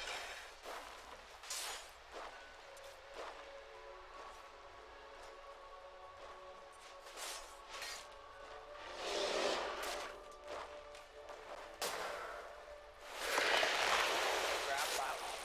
Down bottom, mid one. That's a kill on the core. Alliance. Another kill with this tri-lane. Not provide a whole lot here as he's he just got the mana for the not have it. So now they know like they have to be able to try to match this tri lane here, and Zai's just cutting gaps or had no perf. Still pretty strong tri lane here coming. Go on to the controls. Thanks to Lantorn. 2. Mickey. They actually get it with that. Wow, they have to connect that forward there in order to get that kill. Yeah, they had to hit everything and they did. Misha in the middle lane and is falling behind. Does manage to grab the double damage room from the top, so it will help him through waves. Back up as expected. Point for having one. No. High level gyro though, right? Very high level. Getting it. And he can make moves around the map.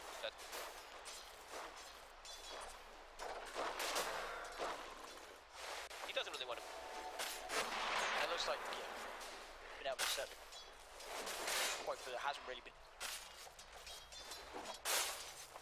Zai's gonna be. Foxy's actually quite a lot of last.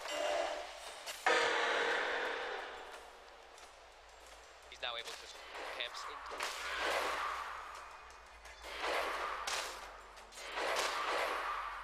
Zai. He does want to rush that bank. Saw some.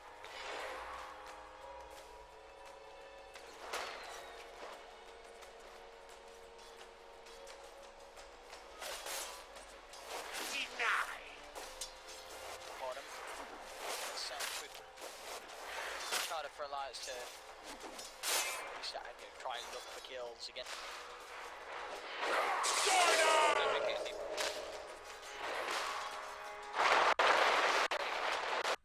Box is going to go for the combo. He's killed him now. Zai Using now healthy trying to stadium. down a little bit underneath the tower. Yeah, has that health regen from the ring.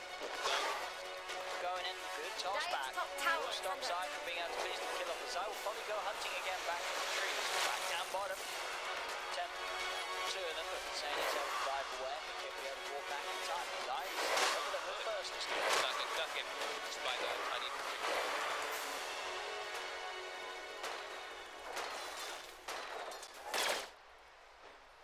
It's not too bad. That DD really helped him out quite a lot here in that. Way swaying. Test of the creeps. Mickey tries to set forward. This cold step. Tara catches him out. He has got the stick charges. He's trying to get away. Mid one. Quite lined up a hit, but he doesn't need to. Yaps off. The right clicks. Finishing off Mickey once again. The X-Mark on Sanians. Go for more. Dive's top tower is about to fall. Does grab. Bouncy route. Foxy will be able to bully Zai away from being able to hold it. Dive's top tower Point, has but also some radiant sending shape the Barrow. problems. Was able to take the bounty room from the secrets hub the map. We've got the first 4 bounty runes. Alliance got the next 4 bounty rune. But this bottom tri-lane, Alliance, they're suffering down here quite a lot. I mean, Mika dying twice down here with versus. It's different. It's really strange. They're looking for Radiant's bottom tower. Zao, Taiga, low. Okay. Still a puppy. Tornado comes out from the absent. Tiger with the 6 charges will stay alive. Radiant's bottom The tower is under attack. Yeah, Puppy does come in time to get him away before Alliance can fit him off. So Secret able to keep all 3 alive. Sabrina spawns. She's going to get lucky again. We'll be able to find an arcane room. Wants to make something happen with it. He starts to make a beeline straight towards the top. He's getting pinged. They know he's going to make that move. Like we said, that's the one thing about the gyrocopter versus he can make rotations. As long as he can't respond. Trying to make a dive, they want to secure this tower. They may know, but obviously doesn't. Dive's top tower is under Himself over attack. towards the shrine. Avoid this play, but Secret there, but to finish up the tower. Dire just This progression the Zai's been doing. Damage has been done to the tower. Radiant's middle tower. Keeping Zai's network very, Dire's very top high. tower has Quite fallen. with no hesitation, immediately glyphs the mid Radiant's middle tower is under attack. tower. Puppy was over. Attacking from up. Check. Okay, see if he gets a. To Radiant homes, their middle Where is tower it? to fall. Where is it? Two. There it is. Will easily be enough to get the kill. Quite fair able to dive in, Dire take down structures are Pup. fortified. Radiant's middle tower is under attack. Quite but he's just looking.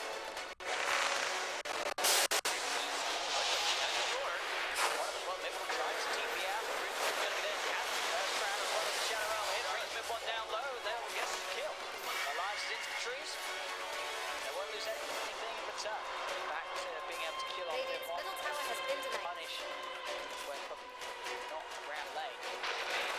Hit, but top, check. Stats to sort of hold his ground and then deep with his wraparound from Zai. The whole world of trouble. Dunked down from Zai. Quake was punished for trying to poke at the gyrocopter. He's got to be a little more careful how far he steps up. He's already claimed the middle tower, so when he goes up for those type of aggressive plays, it's like he has a chance of maybe getting the kill. Also a much better chance. Bit of a step too far.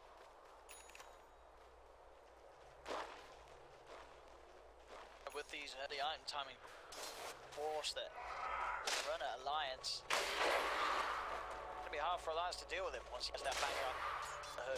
He gets stacked up there. Problematic, because they also have the axe. The other matchup they do.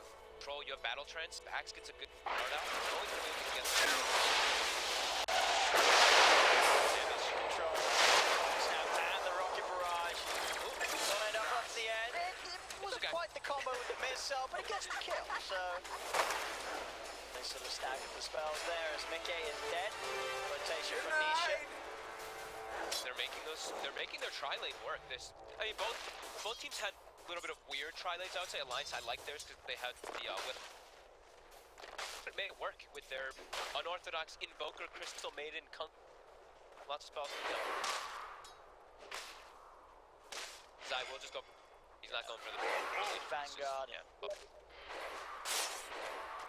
At this stage of the game.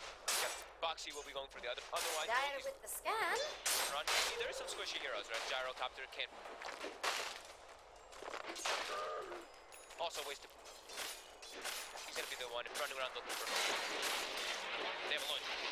Doesn't make sense. He needs to be the one. The Mask of Madness build.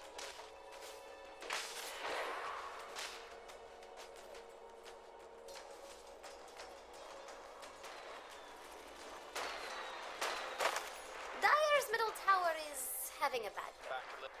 The aggression started to slow down at the bottom since they've ended up just sort of trading kills. Good enough in the stadium. Jack back, finally X-Bomb. Dragging mid one. See how much the mana burn really. I mean, that one doesn't really matter because he's. That should actually. Bounty! He's gonna have level. Time around, we're back to Secret being the team to take all 4 bouncy rings. What? So, well, we know what's going to happen at 15 minutes. It's going to be a last grabbing ball. Oh, the torrent actually catches point foot. And again with that gold stack. With the X-Bomb into the boat. One caught out, a slam down, dunk down from Zai. Seals the kill. And immediately, it's 10-minute mark, they have this siege. Is Dyer going to let that middle tower fall? As Zai keeps getting these kills too. He got that one as well on... After the Dyer's Vanguard middle team. tower is under So far. The Lions need some... The big thing they do have is a lot of team fight, and that's what they're Dyer's middle tower has Test fallen. 6 what he does now with these. Dark Willow. Now, they're in trouble. Lone Druid and Troll Warlord, not really great heroes to compete with. Mark?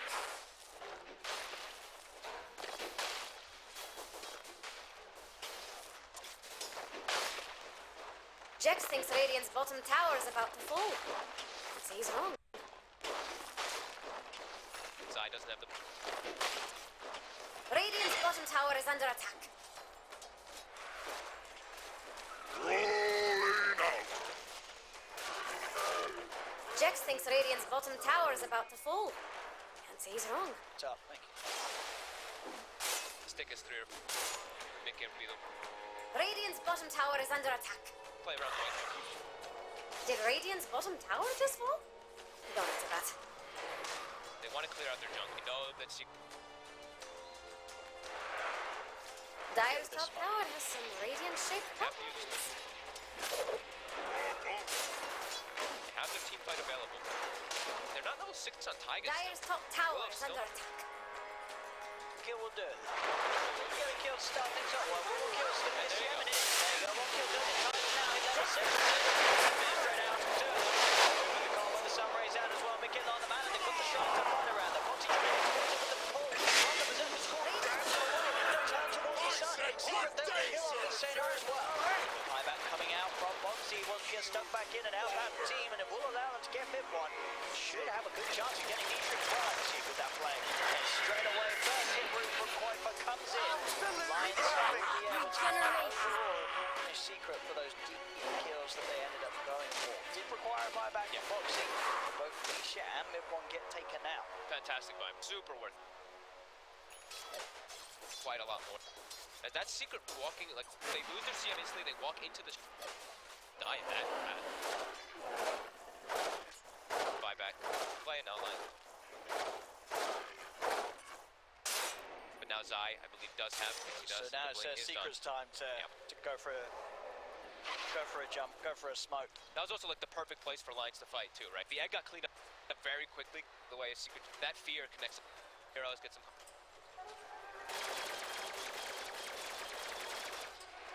They're hunting for a coin. Oh, he's Sunny here. would be it. He's in the trees. Saw him. He's into the trees, gets the grab with the call. Puppy laying down the ult to make sure the damage is there. Runs a little early, but the job's still a good one. A Secret. Kuiper can now turn this into the push Radiant's getting themselves. friendly with Tier Dyer's 1 bottom bottom. tower. Dead. Really fast-paced line. Dyer's If bottom they're tower not is really under attack. very cooldown. I Their think Dyer's longest cooldown is what? fortification will work, Jex? I guess. Boat, EMP and stuff. All right, fine. But as you said, this The is Dyer's You know bottom what I mean. tower not a has spec that's normally used. Yeah. In comparison, you look at like, yeah, you look at alliances, they're pretty reliant on fighting around the super, especially with the structure they've had in this game far here.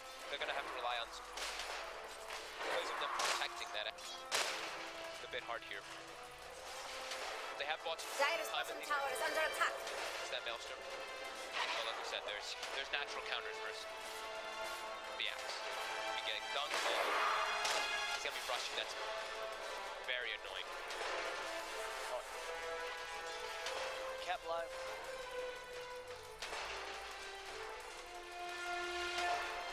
We're going into hiding. Or any.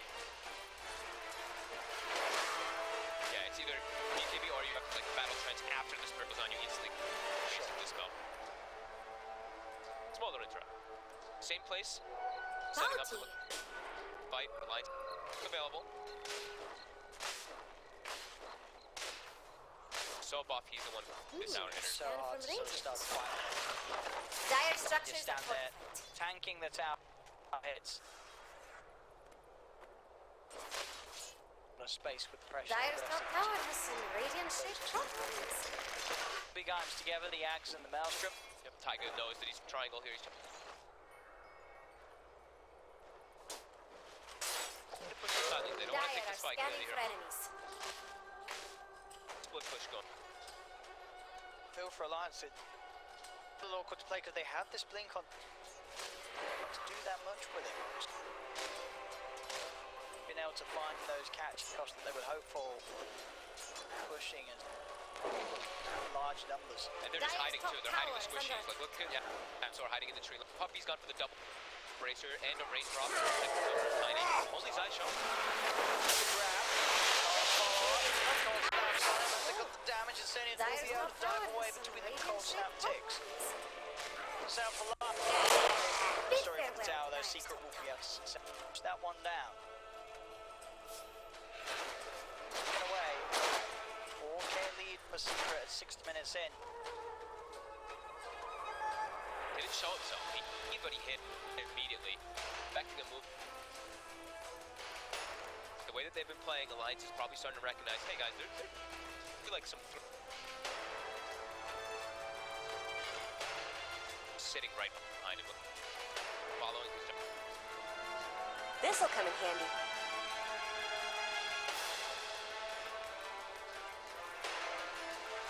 Across the board on those stats. Top in regards to kills, steps, last hits, yeah, most XP.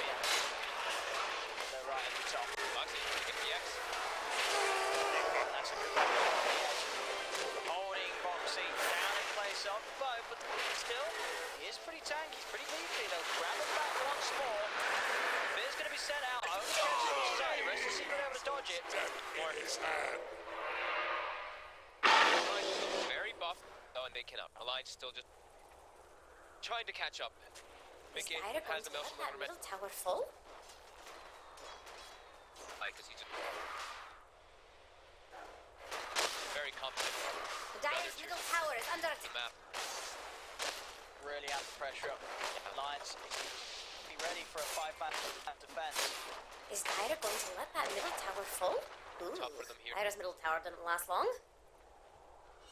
Technically, they're lone through to their soldiers. Dire's middle tower is under They attack. have the Radiance out, that's Dire don't look too Involved again, scared of Radiant's top Gotta get that. tower.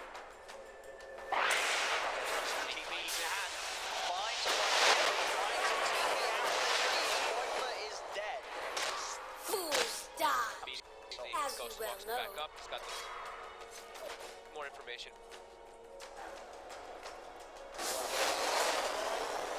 Love to grab that, whoever's in the neighborhood.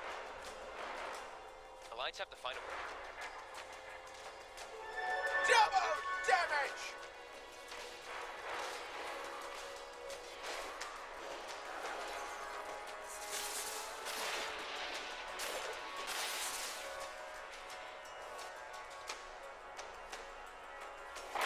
They've got the vision.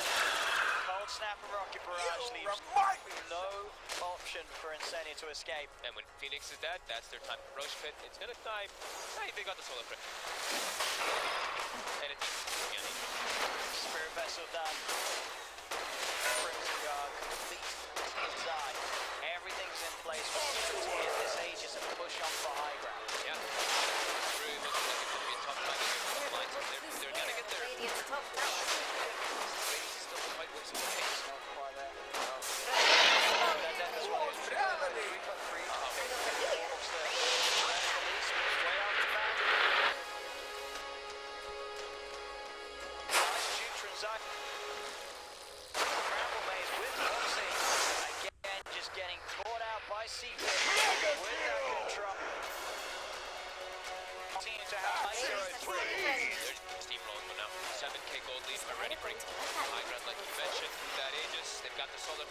Nisha, so he's that much stronger. Find anything here.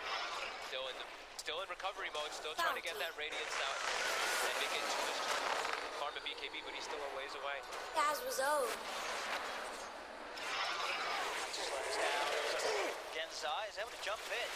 Real close for the This is good time. Boy. Gonna go for something for wrap on side. Still normal HP though. Careful how he punches. For that, I mean, Zai's able to get in the backline there, but I tell you, Insania. Now he turns as well towards Midgame. He's in trouble. He's out of mana. He's out of health. That's Midgame dead too. Buyback comes out from Insania. Secret again, just getting kill after kill. They tried to get a wrapper out there to protect, but Yapster actually got the spirit vessel on Foxy before he got a blink off, so he interrupted the whole fight there. And now Zai's not only got a full Crimson Guard, he's got a full pipe as well. Zai jumping in onto Foxy. So damage.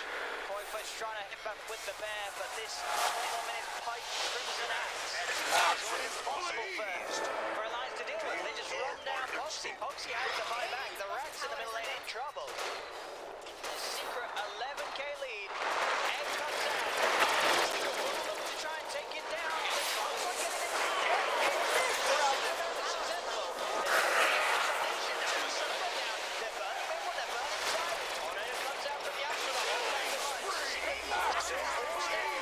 Now they can go back in. Zai jumps in with the ball.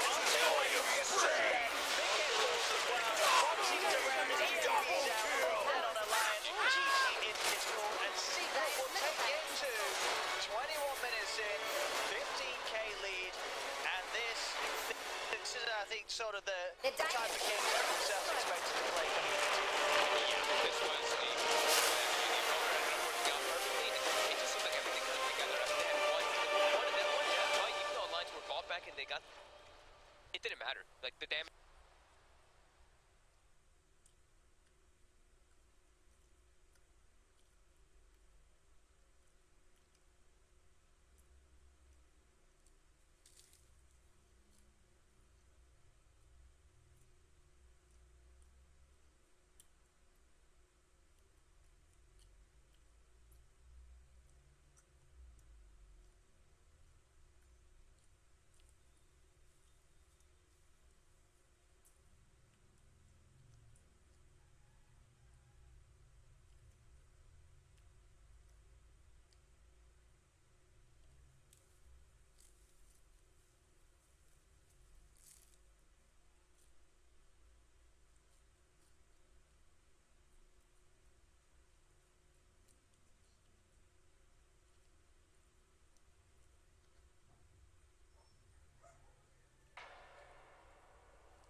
Radiant's Radiant's top tower is has under fallen. attack.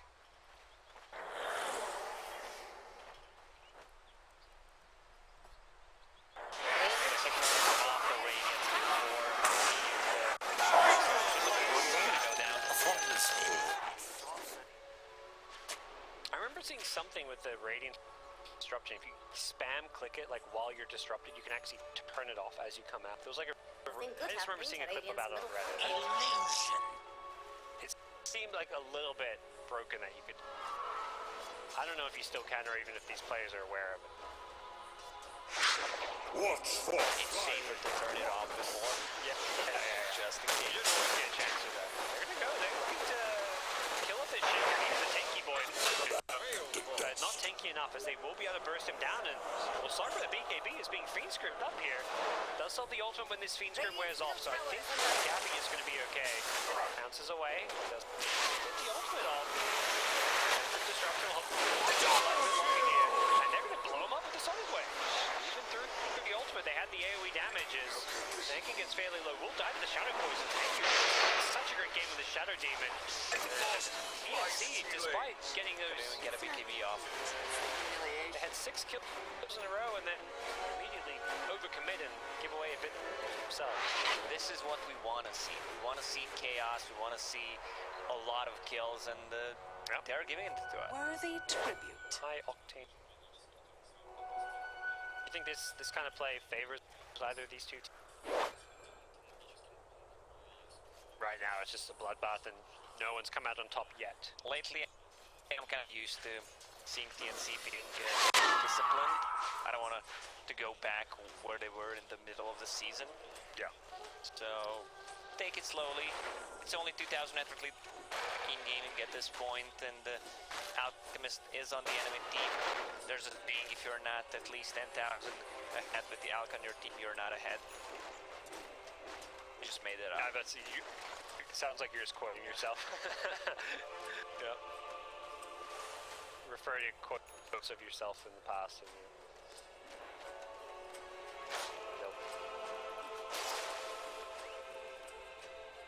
it's like after that little flub, they're just only thing down a bit. They lost just large shaker. They lost all their key pieces, and I think they know that was a bit of a mistake they had. And their lineup to me scales a little bit better. To say it's in the bag if this game drag. But Alchemist is not the hero you necessarily feel amazing about going late game with, but he's got the damage, he's got. He hits hard and fast. You can also keep Slark in a place, even though they have a lot of lockdown, but still a great item pickup. Yeah. This Slark BKB won't feel ready for fighting the Alchemist. You're just going to be getting bashed over and over. Good, of course, for going on other heroes. Sand King. And just making it so you can go in and use that KB and not have to worry about being stunned by other heroes. Out keeps on humming and Slack does what he can. All 3 TNC cores in a big place in terms of their farm though, and Slark continues to run around the map just very passive.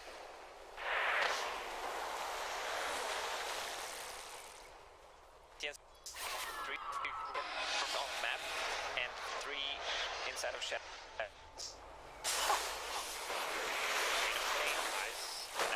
Nice. No, I thought disruption was a save, but no, that was a dire disruption. Alco's charging in. He's got the basher, he's got BKB, he's destroying them. He takes out the Rubik first, wants this Kunkka. Shadow Blade away, where's the detection? Looks like the dust didn't quite clip the Miz.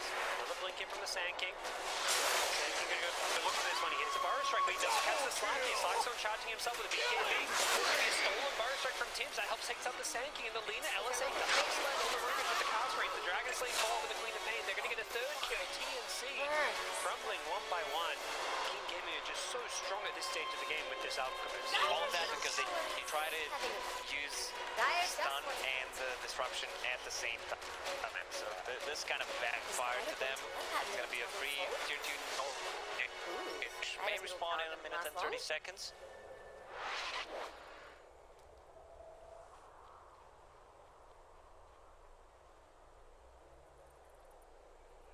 How and when that does respawn, but stands. BKB timing on this Radiant side is making them pretty potent. Queen of Pain and Alk both having BKBs. Big problems. Shadow Demon needs to be careful about his positioning because the amount of damage he deals in a with the Soul Catcher is, I'm not sure if it's counted as a damage. Oh yeah.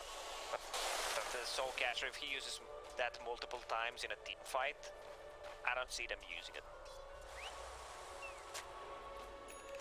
3-second cooldown. These are long drawn out fights, particularly with BKBs in play. Abyssal Blade completed. 20, he did go for the 40% cleave. They changed the unstable concoction damage, so it's not as good as where you got plus 400 damage even if you did no time channeling stun. That's when it was insanely powerful. I mean, with the cleave, he clears the creep wave in basically a second. Continues to flash farm. 1 second bounce leash. That Do feels Radiant kind of want sad it? right now, don't you think? It doesn't seem amazing. Like, compared to like, I don't know, an Ember with Searing Chains or something. Feels underwhelming. Radiant's middle tower is under attack. It's level 20. With that said, let's just slug some bad talents up. We don't need more slug in pub games.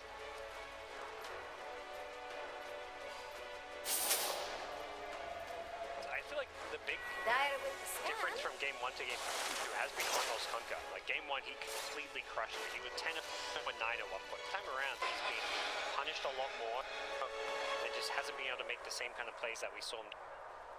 Yeah, he's kind of struggling at this game, even though he's third on network chart, has more network than scan Queen of from Pain. I Radiant. feel that Queen of Pain is doing so much more. Hoping someone might show up. That's smoke.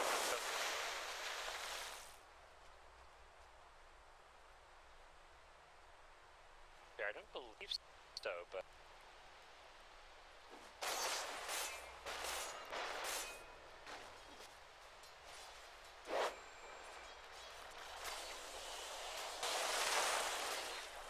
short range blink just to tuck herself. Trees. It's like now. Shows herself in the mid lane with that TP where her team are smoked up. The charge is full. Queen of Pain very mobile, can join up at a moment of notice as Roshan has respawned.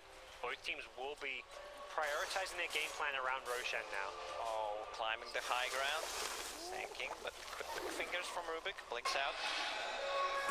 Plays takes the sandstorm for now, making sure he has a spell. Rubik before I didn't have anything, and next Torrent is there. I think he'll look to take this kill. It looks like that's the plan.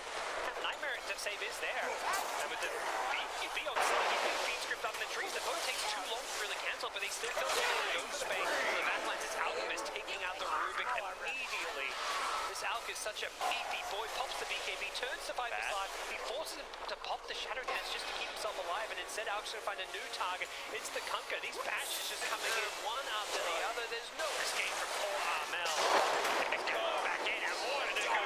With the BKB wearing off. The Sonic Wave's there from Joe, but it's too late. It's Cuckoo's Earthshaker winning TNT the fight. Man, Cuckoo's positioning, they try to focus him down, so he had to go back and re-engage. Also, nice save from Bane to start that fight with. Yeah. And then good Phoenix grip, but the team was on a different side of the map, so both of the supports got picked off early on. Yeah. Well, they're going to go for Roshan. While they do that, we're going to take another look at that fight and exactly what happened. We'll see it again here. You don't really... It's a nice save from Bane, but you don't necessarily want to be using the Nightmare save on a support as well. And the problem is the rest of the team were elsewhere. Like, Sanking, his initiation didn't really set hit kills. Yeah, you can see Earthshaker, he was forced to TP back after getting to half HP by Sanking, and of Pain also you're playing against Shadow Strike. I think he popped that shrine right, and then he just jumps in with the axe. And there it is. Cuckoo, he's been a standout player so far as we have ourselves back in the game. TNC smoked up hunting for blood. They have got themselves an Aegis now. And here's another totem jump in, but they're going to get turner of the Laguna Blade. They want this Rubik. Rubik pulled back. Chicken got a sound himself. The Rubik has to die back. Popco's blinking with the BKB, and TNC may have overextended the slide. Oh, Shadow Strike's gonna hit both of them. TNC just need to get the hell out of this one and slide. That's Shadow Dance, but be careful here. Good. Silences him up. Be working off fairly soon. There is a boat to help him out. He's used defensively as he does pop the Shadow Dance in the end. He's being chain stunned up during it, though. He's in trouble. I think he's just dead here. Does he have a pounce count? To the low ground, there's going to be a speed script mid-pounce. Catches him in play, dead for 90 seconds without buyback. Sanky with a sick blink in front of him just to stop the pounce. And Here with Radiant's top finally 5,000 network lead for Keen Gaming. Such a back and forth roller coaster game. We saw it early and we're seeing it again now. TNC get a couple kills in a row, win the fight, and then go charging down the enemy side of the map and get punished for it. This time had an Aegis and everything. Is Dire going to let that middle tower fall? Dire structures are fortified. Now Alchemist is knocking on your Radiant just tier fortified. 3 towers. Has that moon shard Dire's still. middle tower Sorry, they under didn't actually take Roshan. I thought they did during that replay, but Shen still standing. Not sure what happened there, but they ended up taking a fight instead and got punished. Tier 3 tower goes down. Alchemist, Fissure, kind of blocking his way to the other racks, but Money to burn. If he was on a different side, he would have died for sure.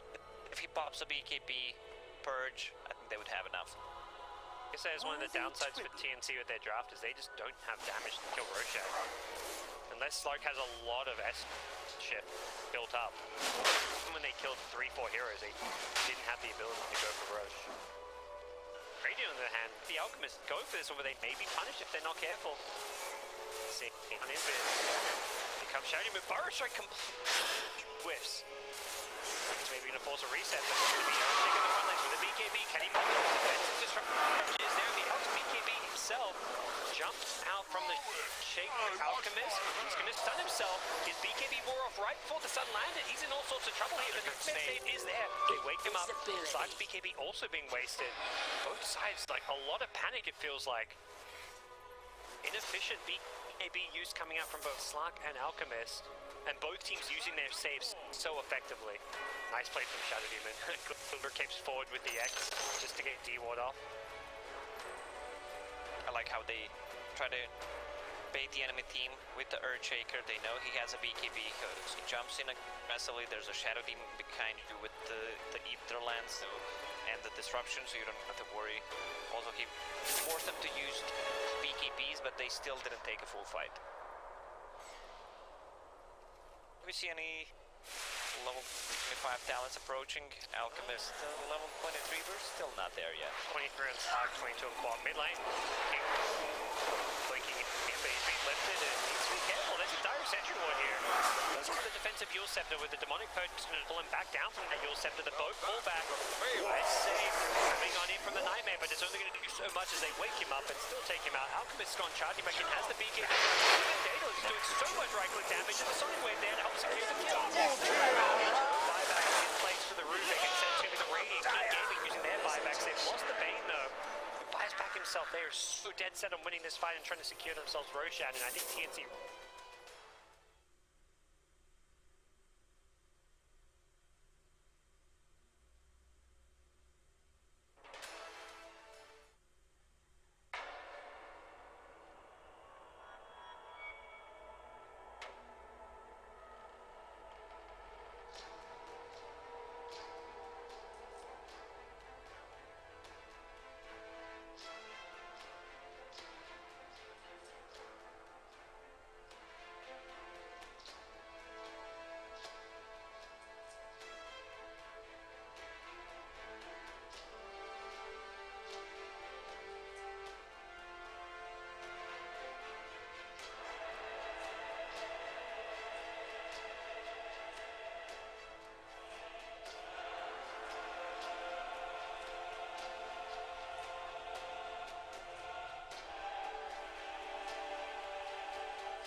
geniuses turn to ban. That's what I'm doing. What's radiant? So, I mean, it is pretty crazy to open like your 3, your middle, and your off lane. Is there any chances? I feel Fly's one of the few people who still plays the 5 Ogre. Yeah, it's definitely open. I think you let them answer Mag is first. Side that, like, you probably pick the side with the last 2 picks. 10 seconds. The one thing about Ember is he has been pretty. The fact that you can't slide a fist out of root anymore is pretty big. Yeah, they used to buy you like that extra. Like, if it's a 2-second root, the slide of fist would last like a second. So you're basically moving half the time that they were kill you while you're rooted. Then they gave him the 1 base armor nerf as well, and that affects a lot of his lane matchups. I was talking to her about it because matchups where he'd weigh each other and more of attrition. That 1 base armor bottle. 10 seconds. Something like that. So I'm definitely curious. Like, they did ban out the OD, like the hard lane. 5 seconds. And there has to be more, right? Like, you have these like Monkey King type heroes that go well with Mag. What happened to the just Monkey King himself? It feels like he just kind of fell off. Even in qualifiers, we didn't see him much besides an SA. Like, he just doesn't like. Okay. Like, if he falls behind, it's just yeah. ouch. He's very like he's very teamfight heavy, obviously, and I feel like that's a lot of like carries right now don't do. Yeah, you had the Naga Siren in the first round, but she's not like a momentum-based carry in the sense of like, you know, running around the map being active. She like shows up to team fights by sheer. Oh, this is a fight. You know, I'm done farming for a bit. I've cleared the. Monkey King, on the other hand, it's like you have to have somebody that does the wave clear, and then you have the Monkey King. Awkward hero. The gyro ban. I've been seeing that a lot in pubs. People have been playing it middle and carry just without even IO anymore. Or like, well, what? Do you know what changed? I didn't think that much changed for the hero, and a lot of people consider it like the worst carry without IO. Base damage, I think. It was a decent amount too, right? 4, I think. Yeah. 4. Worst things about him is that he also had pretty high. I bet that EG's big. It's also like really high tempo, like hero that can make you regen. It kind of just makes sense for the lineup. Dude, I love the new like Veil rocket spam. I was gonna say so Veil, much damage. like Veil Ags or like Veil Drum, Veil bunch of. I would feel like itemization patterns would have more to do. You see a lot of times, like remember when there was a Midas Radiance. It's still kind of living in it. It's like, what heroes can buy Midas Radiant? I bet they're pickable. And like all of a sudden, you know, Wraith King is sitting top 2. You think about what, because I feel like the heroes themselves, like 10 seconds. their power level is kind of predicated on when they spike. Yeah. And that's what the items dictate. You know, previously 5 seconds. you had to play like Gyrocopter when were you peaking. 3rd, 4th item, whereas now you get like Valax, super tanky and turret of damage. For people who are like tuning into like the meta for TI and they haven't really watched Dota, like to go off your point for items, they reverted phase boots that have no armor. Yeah. Never. The game would be unrecognizable. Yeah, 100%. Like the heroes being That's a great picked and point. like how it's getting played, like the fact that there's heroes that are now viable because there's a boot that gives them. Yep. Like that's just such a big deal in the grand scheme. Centaur specifically. Yeah. We would not have 10 seen that seconds. hero this year. Yeah. But then all of a sudden it's like, I can buy my lane, 5 then seconds. buy this item, and I keep doing. Like I get damage, because the phase move speed as well. They nerfed it on ranged heroes. Yeah. Makes it even more value for these melee strength Yeah, heroes you that can both actually need the close the armor and gap move on speed. these safe laners that build phase boots as well, and It's Dire's turn to pick. Pretty good Rubik game. Okay, so there's the Willow, a hero that I thought we'd see more of, like, throughout this tournament. We saw it a lot, like, kind of leading up to TI, but as you said, that wasn't exactly the same. This is like the most insane Visage game Ever. Like, this is the part. Visage crushes CM, Jug, and Willow. You cannot play Dota against. It's an Arteezy special. They can still run it 10 support. seconds. I've seen a lot of team players talk about its uses 5. It's been, 5 if you've been seconds. watching any of the Chinese pubs, like I've seen. Yeah. I mean, it's been Chinese and Western teams. So if both sides, like, right, techies, you know, normally a Western thing. If you see both sides picking up a hero, you know it's good. What's Radiant's They are bad? using some of the reserve. What is it? It's the Life Stealer. Okay. to the Jug and Nag a bit strange, to be honest. That's not ideal in the matchup, although both supports have no... I was gonna say, he doesn't die. He like, it's not like the best scaling matchup as the game goes on. I will say, I've been a heavy, like, non-believer in Jug Mag anymore.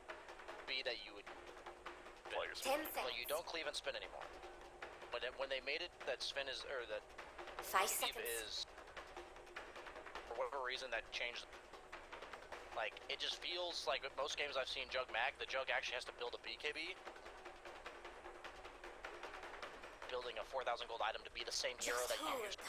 And it just makes that combo, like, not as, like, we just job at Lifestealer, a hero that, the way you said it, he's just gonna, right? And I think I can never pick a hero like Lifestealer where it's like, things, and this saw what Ame did, like time that, why am I blanking on the Chaos tried to push a tower, Ame just sat in front of it as a Lifestealer, farm. 5 It makes seconds. that hero job, like, really... It's not too bad when you got a Rubik who's probably gonna steal in power once or twice this game, and all of a sudden, Sumail and Arteezy are like, alright, this is dope. Bloodlusted, empowered, dude, Lifestealer, holy yeah. smokes. It's not fun to play against. So, we haven't seen yet whether or not this is a Cupid or a 5 Ogre. Looks like Fnatic thinks it's a 3, but you never know. Could be getting debated, eh? They're a hard... I honestly think, like... Why? It's just like another buff. It's like initiation, it's save. You don't think it's just an Ogre off lane? It's good in lane versus Jug. I'm saying if they pick the off lane, It's Dire's turn to pick. otherwise, like, if they don't pick... otherwise, I think it's an off lane. They're not getting meatballed by Fnatic. We saw earlier in the season a lot of teams were just forgetting, oh, wait a minute, that's Abed. We probably should ban that hero. Just some say.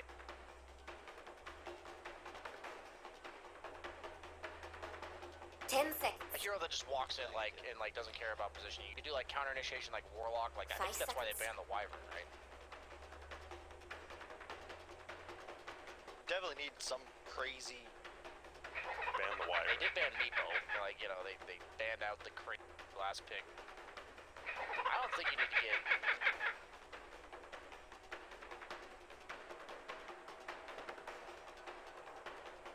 You say it like it's gonna happen for sure. Well, Only 2 years. well, I'm saying, like, you're saying they have to get, like, crazy with the last pick. Oh, wow.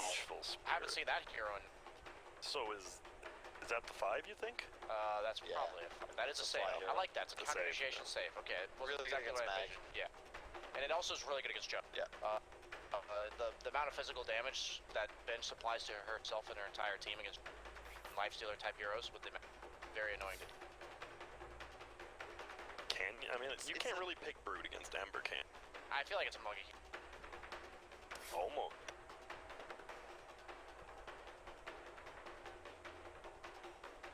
That's Lifestealer, like... Good against Ember and power, Ogre, probably, yeah, in it's good lane. in lane against Ember. What Like, about just a DK?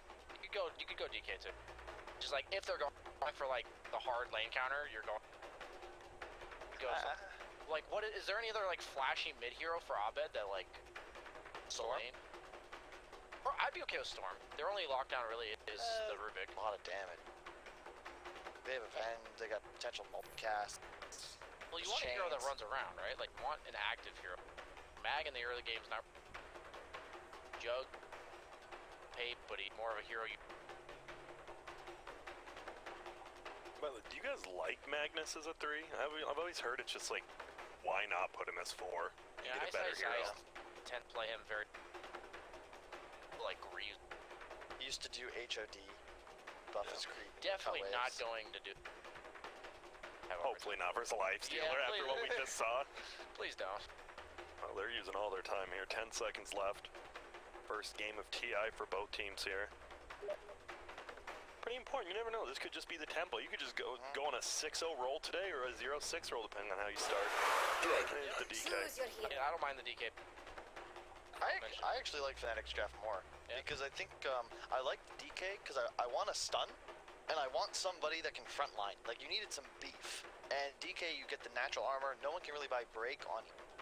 And you now have this ability to push. Like, Jug DK Mag. Like, this is a basic combination that's been successful throughout the year. You get a CM or a 2, so you can spam breathe fire to farm. It's just a right setup for DJ. I actually lean Fnatic here. I feel like EG's lineup is far too single fights lacking as well. How's the DKM trade? I actually think it might be D favored.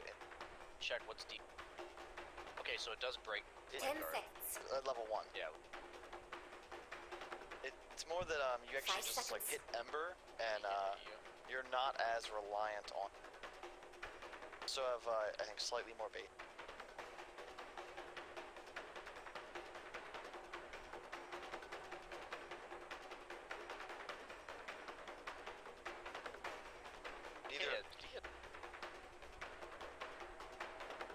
I always like to trim my 53 on DK. I usually just click and then type it in. He has 57. I think as a life stealer, it makes it really high Dota against Sanju said, and then they have like a lot of follow-up. Life stealer. I'll be honest, guys. For first draft of TI, I'm not a huge fan. And I'm not saying that they're probably still going to Fnatic that drafting edge, but you compare the look of this lineup to what PSG LGD had in those two. Right? It's like LGD just had a layer or two more of complexity that sort of just gave their draft like just more depth. Jeez, just like what's like their core game plan here, right? Oh, Arteezy will farm. Out. We'll buff him. Try to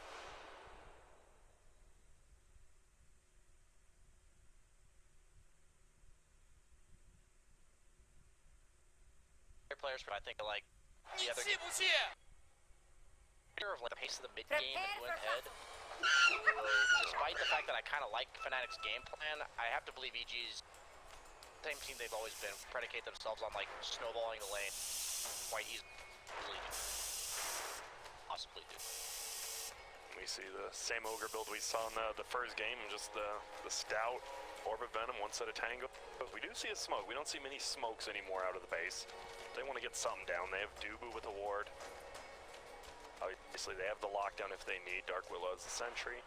Doesn't look like they'll find anyone. Well, Arteezy is chilling here. Has a ward of his own.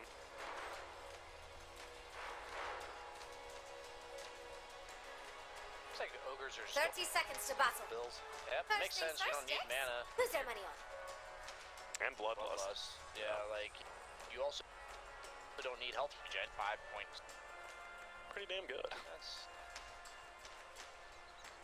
I didn't realize it was that high. That's insane. yeah, it's like This just doesn't look right. 3 heroes in the bottom.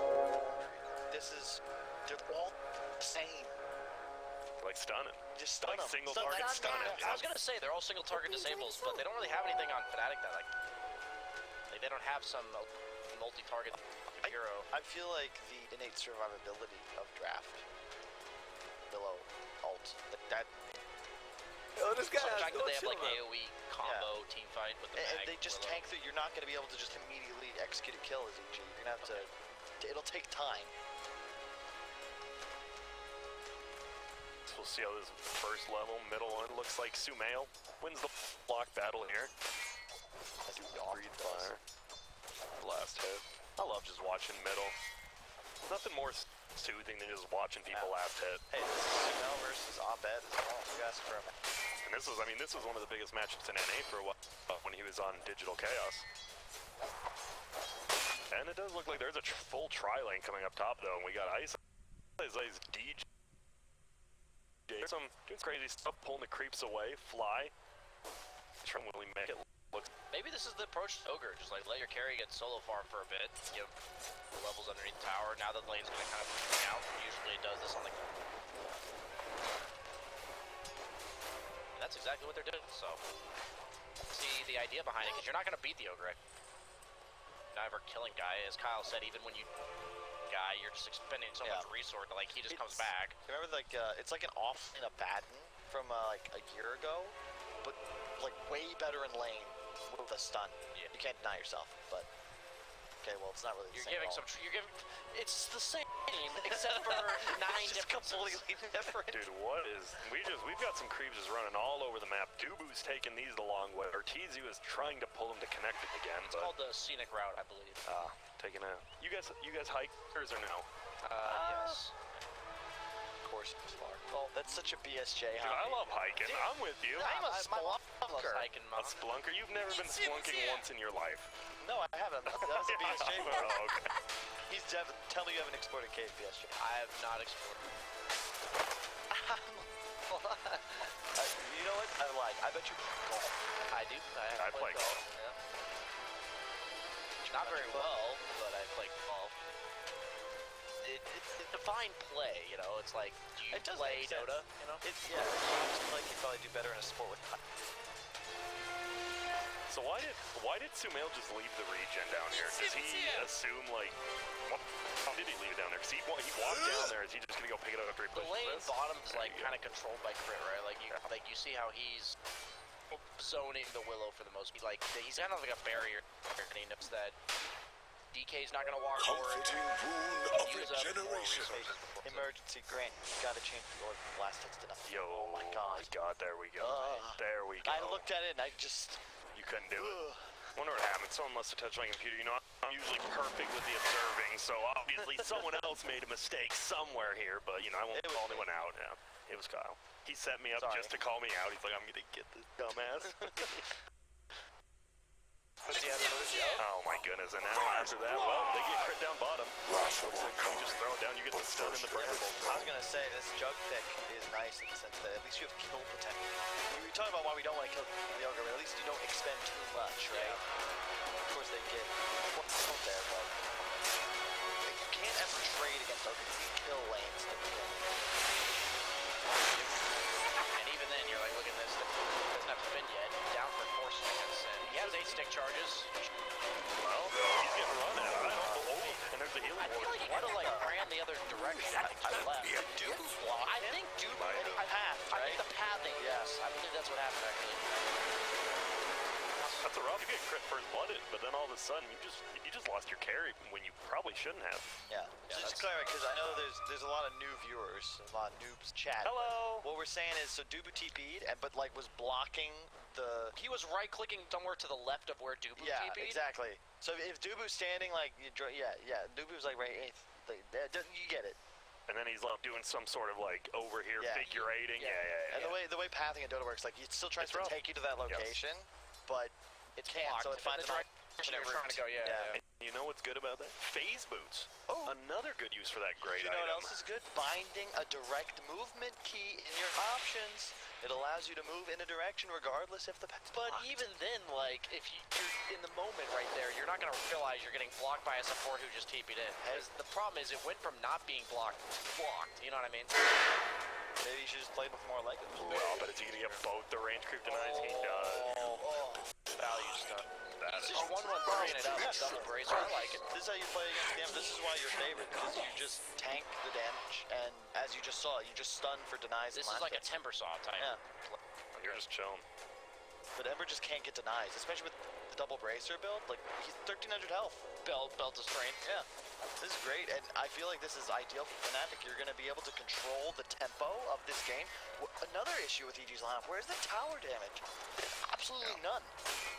They're effectively, to your point, Grant, you know, they came into the game saying, we're better, we're going to be better, and we'll win the game. I just want to point out that a really cool move by Abed here, flying out a Sao, full health with, pretty sure his plan is to like take the tower. Yeah, that's a really cool little. You got the siege unit. Yeah, like I think this is something I wouldn't have expected him to. Definitely not something you would. Yes, yeah. This requires like 2 or 3 steps ahead. See? Looks like they're gonna fight for the 6-minute rune actually. So no, goes forward. There will be a stun. They're gonna move on forward. Dubu looks to fall here and will go down. Is a rune picked up bottom? It's actually DJ Invis rune. See there, something Abed. Oh, I like this. He's gonna try and defend his catapult. Yep. He can. Looks like he can for now at least. That's really cool. That's a play. Dire's You don't want tower is about to Sumail fall. to just use that flame guard to get next wave. And they're going to bring even more to defend this. They just want to push this tower. They know what they want. Bottom lane is an invis on DJ still. S4. Tough kill, especially since he'll be level 5. He's not level 6 yet on Dire Jug either. scan. There's going to be the stun. Jab's not going to be level 6. Will he just run at him? There's going to be the stun. Will he spin? Try this kill. He's going to run around. But he loses right click. But there's going to be 2 TPs coming in. Forward as well, just juking around. They're going to move forward. Jab's in a little bit of trouble. They do lose the vision, though. Wave of Terror is actually going to miss. There we go. The fly will find him and they get a kill. He aggroed the tower right before he But he tanked like 6 tower hits. But look at this middle lane Abed. He protected his siege unit you talked about, Kyle. Now he might just get the tower. The idea of the siege unit protecting is so much pressure being created in the minute the PG responds somewhere else like they did. So even though they died bottom on Jug, like it's the ideal like way of doing this is to not die on Jug, but you're trying to force EG elsewhere so that you can do exactly what's happening mid. The tower is gonna maybe deny, maybe not. Nope, it goes to the tower. Look for a kill here. There's going to be Wave of Terror coming out, but guess what? That's 4 heroes. That's 4 heroes, and they just walk away. So that's really, like, despite the death on Jug, I think that was really well played by Fnatic, because the idea is by keeping that catapult alive, it's like this looming threat. Like, as long as it's alive... Middle's pressure. Yes, exactly. It's still alive, my friend. It's going for tier 2. It wants blood. It wants more. Okay, how about that at 7.5, but I like the enthusiasm.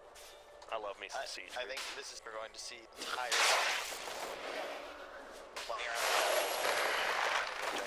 Ooh, Root will end up hitting on fly. There will be a Bramble. Look at that. The breeze fire from the low ground. It's level 2. The stun of it. Now this will be a kill. That was sick. They're playing such an real honest nice right living. now. Like Vlad's. I love that. I'm like, in mixed feelings, like, you know, most strength heroes nowadays just go Do phase Radiant boots. want Mag their goes like, little tower to fall? the fact is, he's more of like a lane player, and treads are probably the best boots for Mag, and then you have armor problems, and you go It's just also more damage amp. It ensures it's just like that Jack of all trades item. Dire's top Yeah, I mean, they tower nerfed is some the Radiant power shape a long rock. time ago to make it 10% less damage, so now you just Jax buy a thinks blast. Radiant's bottom tower is about to fall. And he's right. Dire's top tower is under attack. You guys like just Fnatic moving around the map kind of as this 4 or 5? Yeah. See, If you're compare looking for top Radiant's bottom and tower, mid bottom. better hurry. Let's look. There's a significant difference in the way these teams push towers. Surprisingly, he is doing, dude. Level. Oh, yeah, no, okay. He's only doing level 2 bloodlust.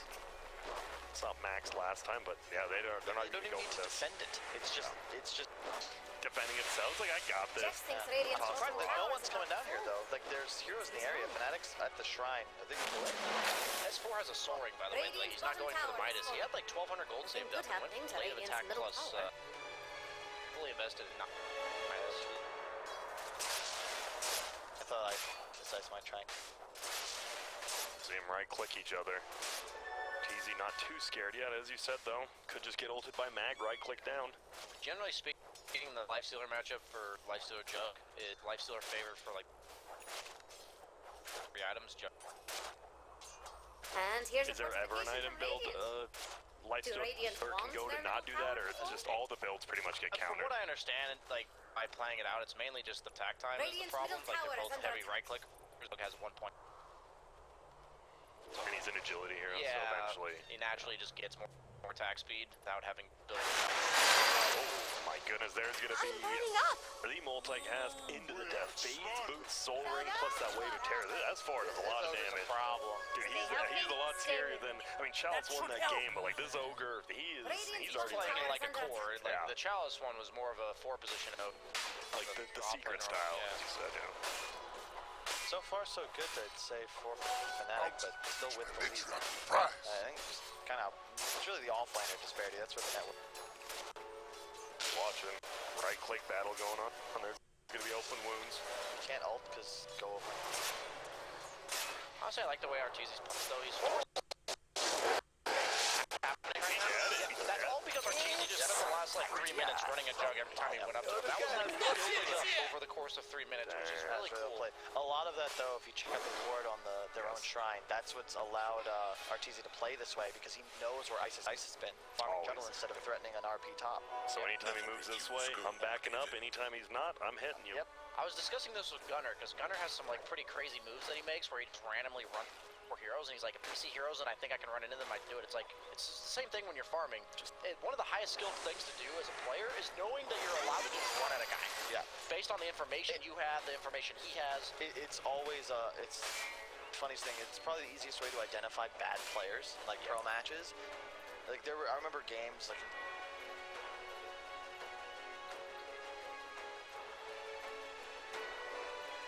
And they.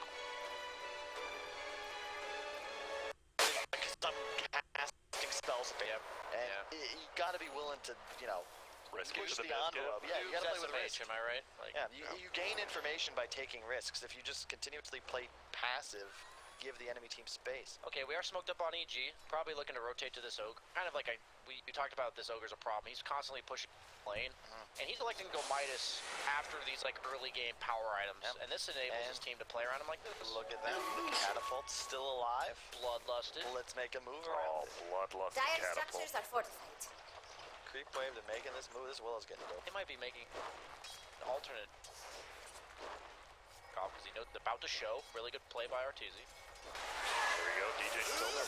Wave of Terror misses, but they find him now. The Sleight of Fist is there, they're gonna move over. There's gonna be a Terrorize, it looks like. Who's gonna be on? Nope, cancels it out. That was so well played. There's gonna be a stun. It looks like Fly will go down here. A lot of TPs, 3 of them.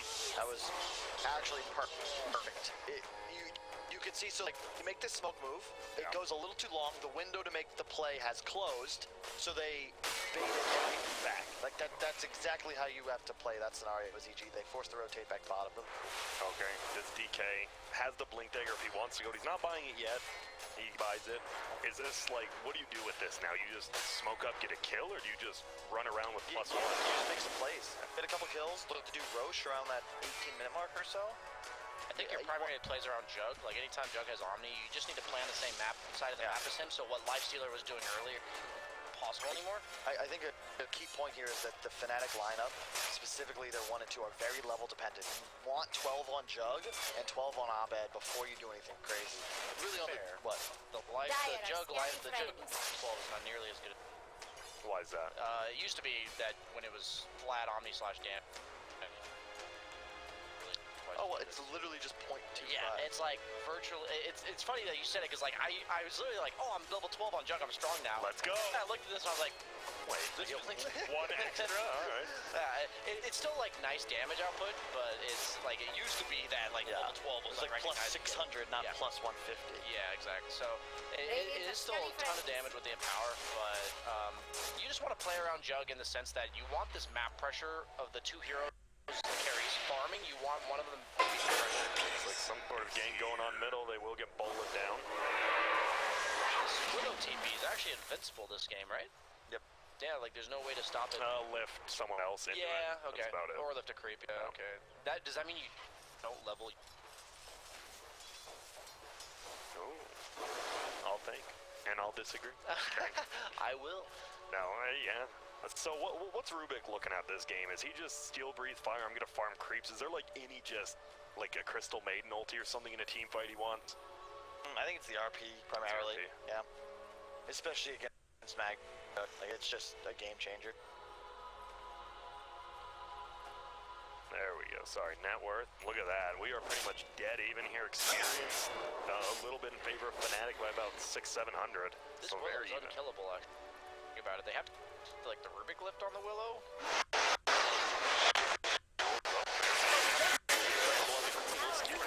There's gonna be a swap. Save because the ulti comes down. Nice. That was sick. DJ? DJ. Come on. The nerf on side of Fist is a huge deal in the Willow Ember matchup now.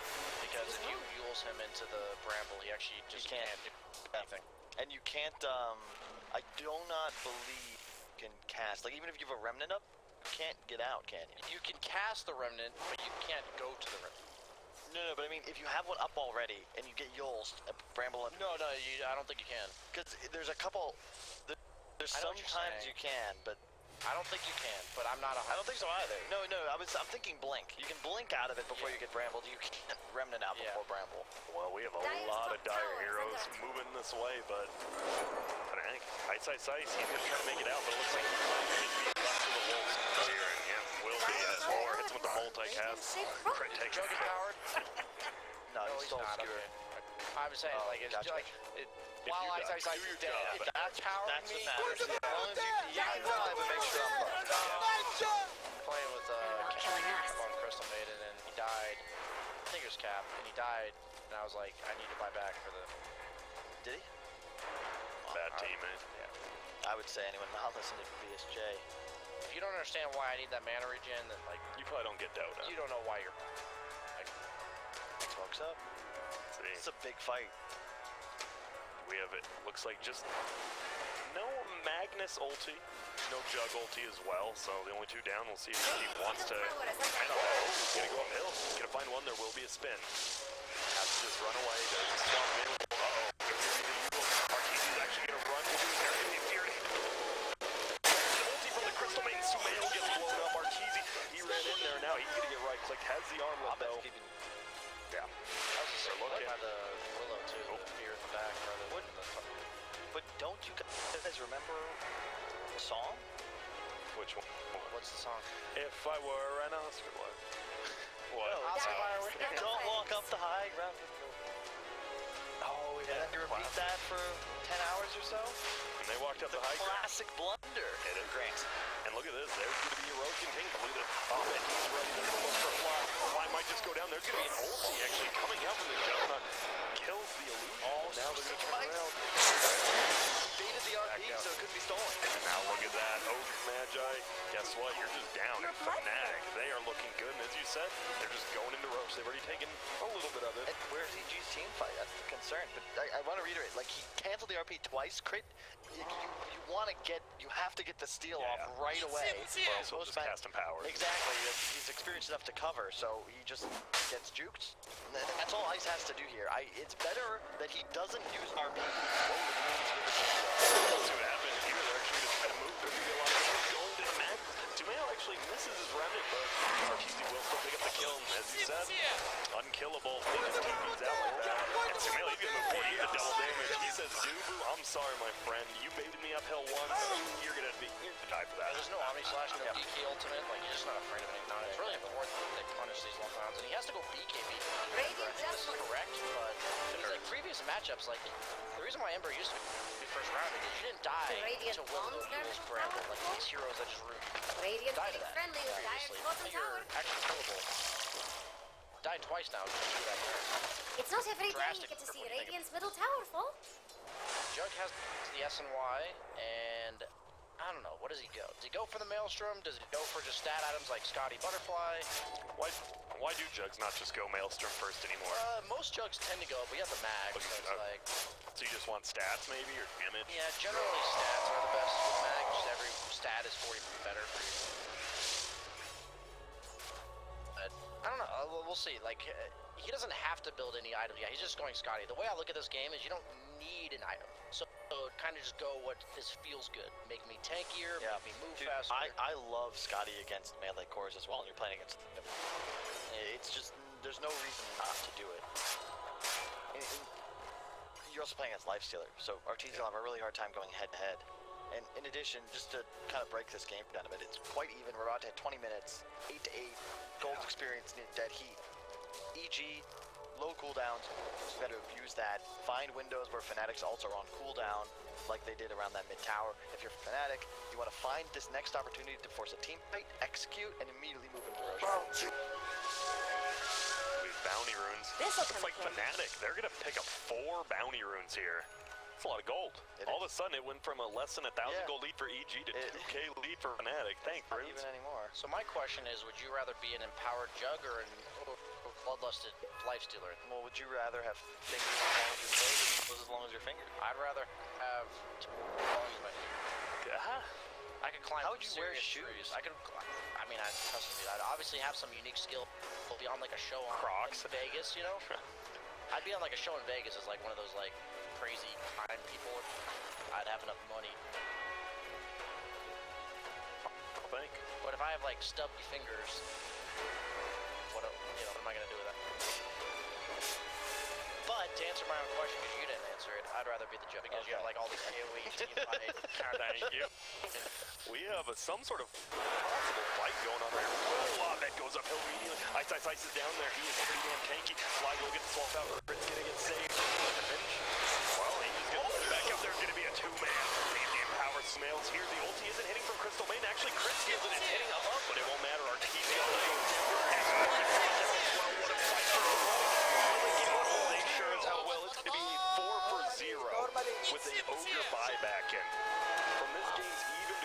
3K to a 4K lead and That's Fnatic. They're just playing perfect. EG, you don't have initiation. Fnatic, they just go. And there's no way you're going to be able to team fight them as EG unless you get an RP steal. There's no other way.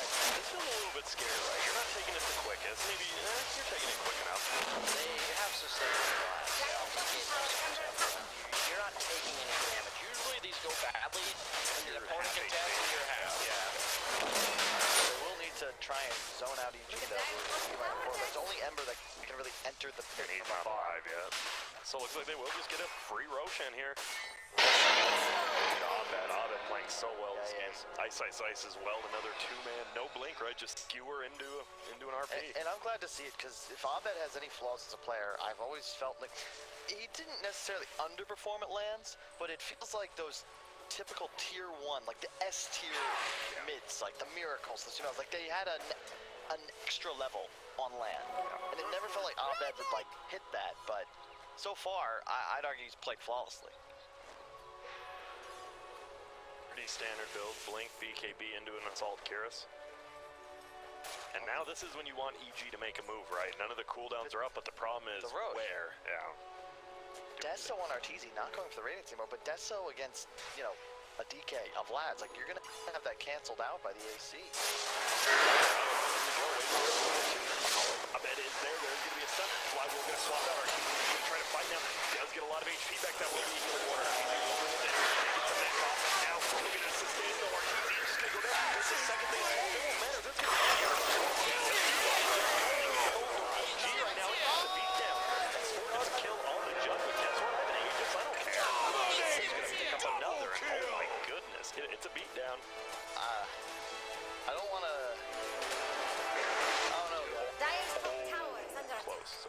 Fnatic is a lot of teams, a lot of people's weakest, one of the weaker teams here, according to predictions. They're not looking that way. However, Big farewell. I'm really curious to see you guys' opinions on the EG draft. Like, is this Fnatic Radiant's outplaying, or is bottom this tower is them under having a window to do so? Like, do they have the easier time playing this game? I don't know how else to say it other than like you pick this light, like you have two Dire's top hard tower carries is Radiant that are buffed by like the Venge Ogre, you have the Max CM, and I would just so much rather play Jug in this game because they have so much AoE counter initiation. Like if you commit with Lifestealer onto a target, you have to be so scared of if you don't rage instantly, you just get Jax thinks stunned by Radiant's DK. bottom If you do tower is rage, about you get to fall. RP'd, and then Or if you're Scotty. oh yeah, or Scotty. Under And if you're Jug and they lift you and like try to kill you, You got the rest of your team kills them. Yeah. And And so they like, use all their stuns on you. There's none left. yeah, and then the DK is also like a source of damage with the Empower. So like it just feels so much easier to play Fnatic's draft. Like I said, like I know I could have seen EG snowballing the lanes, but they didn't do that. And like you said, they do hard straight click stuns on one hero. Team fights, you're just not gonna win. Have that. I also just, the EG lineup, it's sort of like 3 supports, whereas the meta feels a lot more like people running 4 cores. Yeah. This is very much more just a, you know, Arteezy Sumail show. right now. The show is not online. No.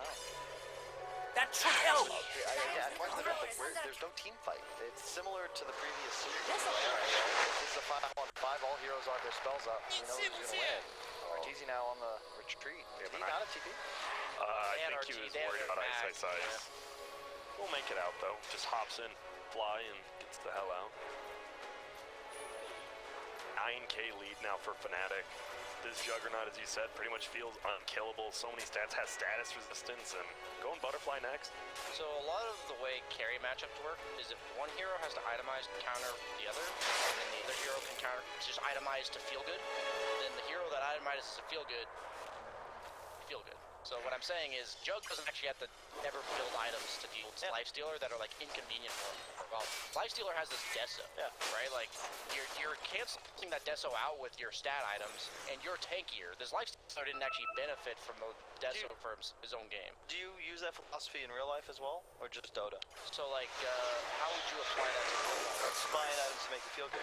Dire's bottom So, like, tower is under attack. What kind of items make me feel A food product. We might have one. Abed, he just pops the BKB. They're going to turn it around. This is a full through dragon, by the way, the Frosty Boy himself. But if anybody knows what Kyle's actually, And there goes Dire's I bottom have no. tower. I'm like, is this an innuendo? Is this like? random BS question. I'll figure it out later. He'll make you figure it out yourself. Yeah, I'll show you some links later. Thank you. Well, do boo. And now BSJ, by the way, he's thinking golf clubs. Yeah, I'm definitely thinking golf clubs right now.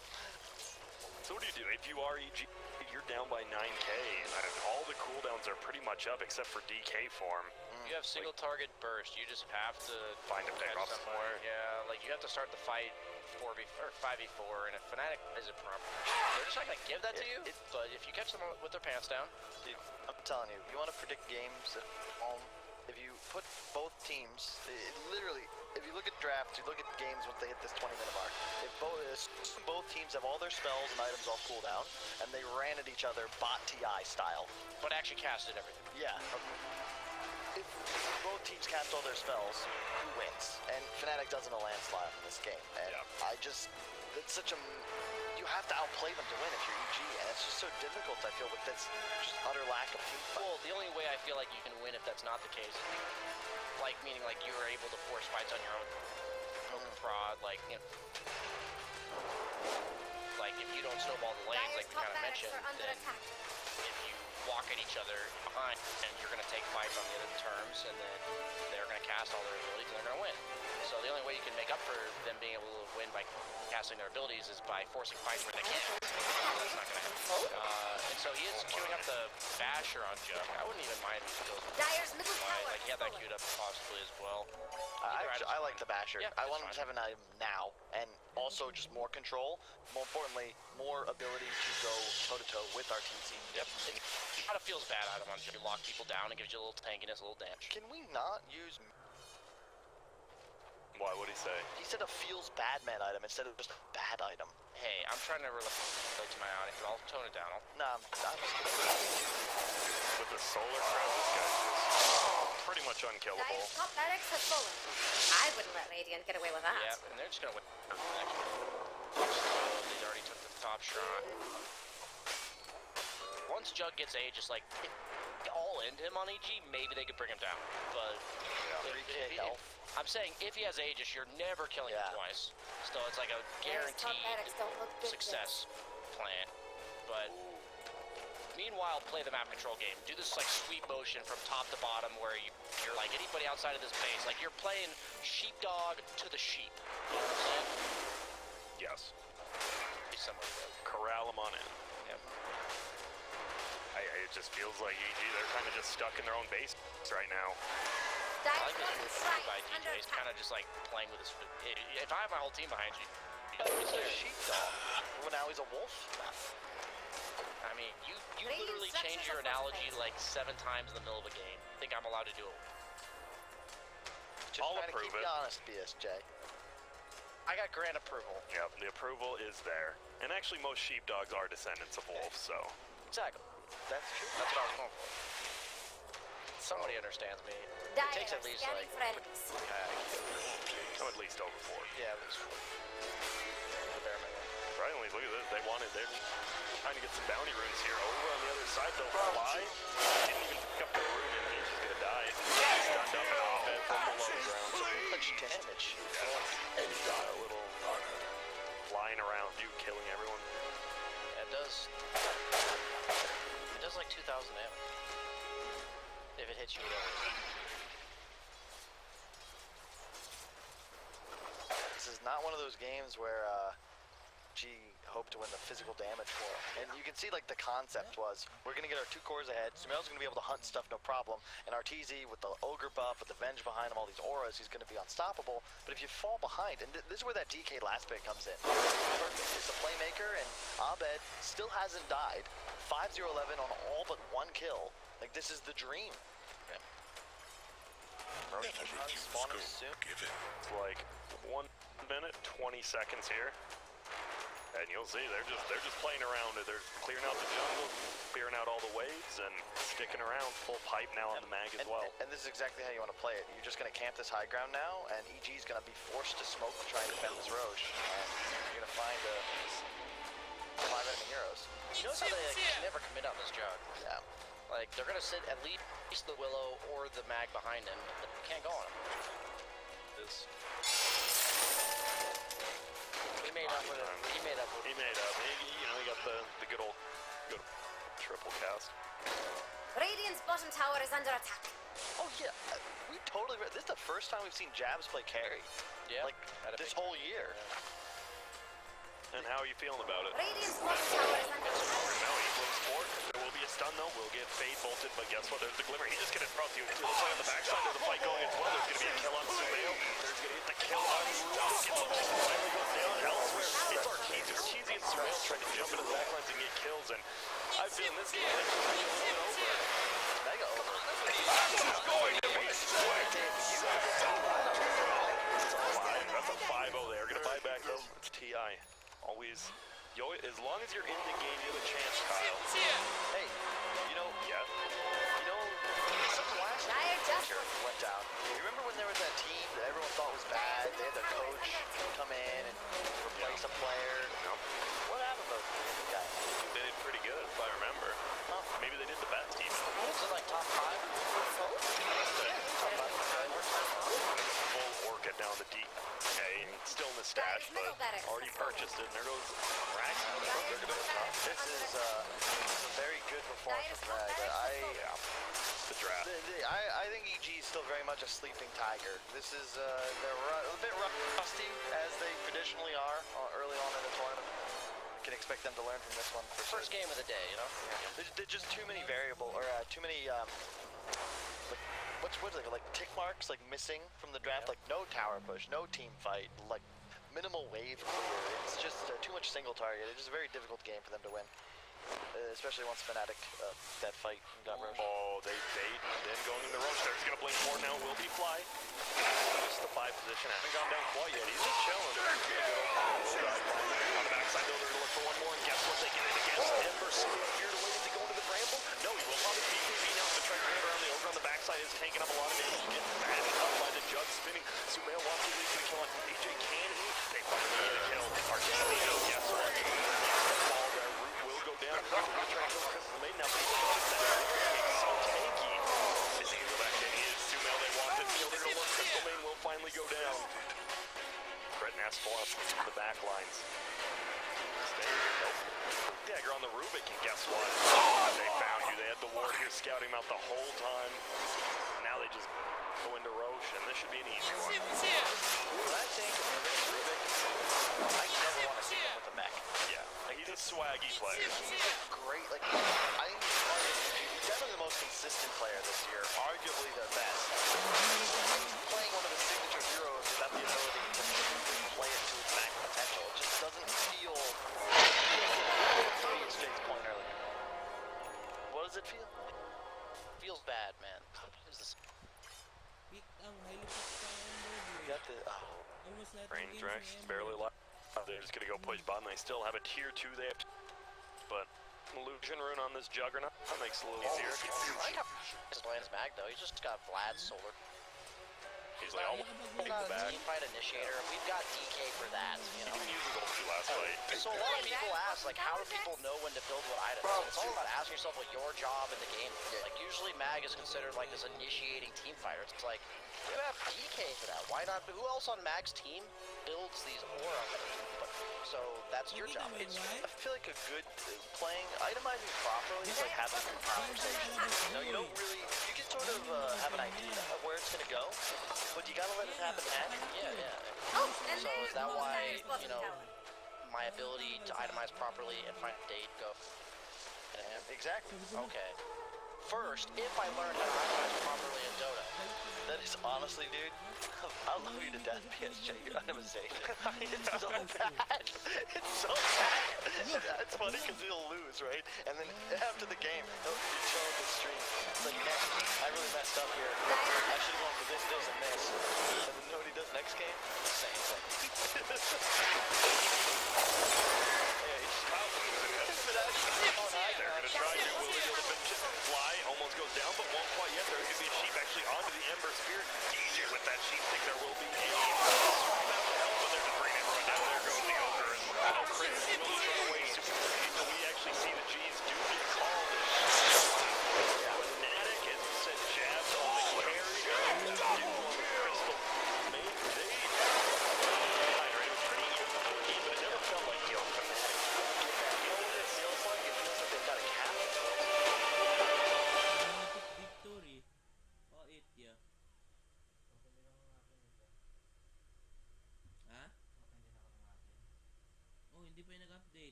Kasi nag-ano ako sa'yo dito, nag-login ako sa'yo dito sa akin eh.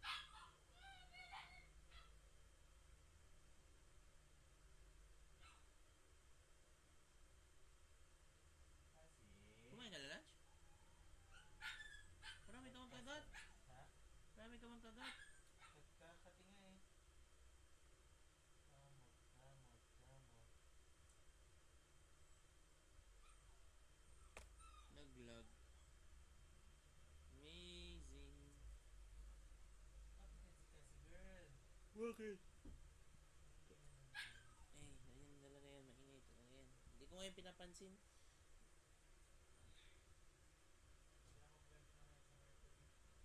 Ano? Gloves?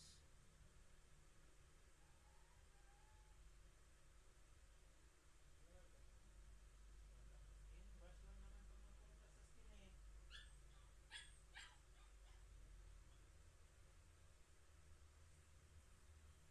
Ikaw. Oh, simply wash with running water. Although the product is generally safe to use, trying to toxic to marine life. Yeah. Abet, MVP. Stay straight na ako para ka MVP ah.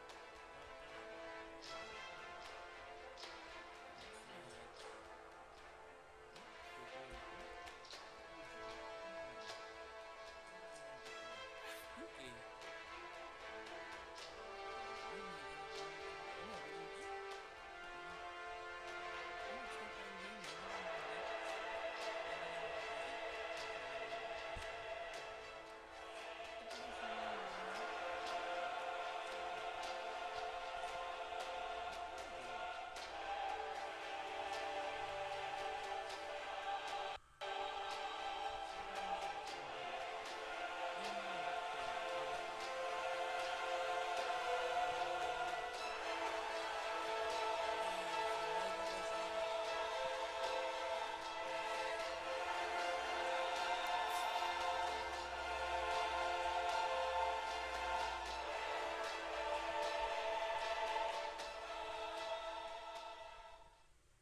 Kirk kagaboy.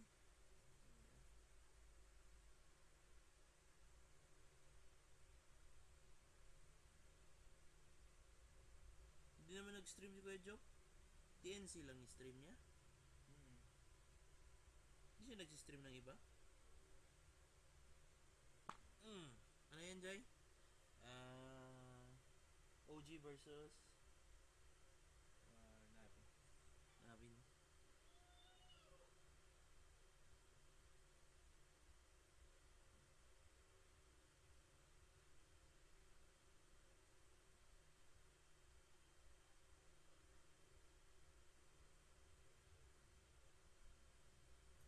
Hindi ko sa damit yun.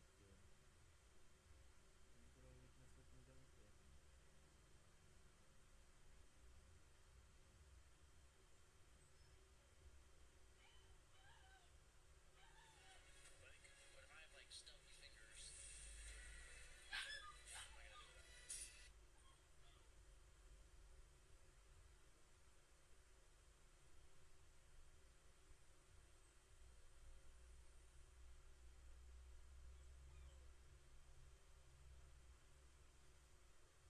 Wala talaga ako not 5 Jai.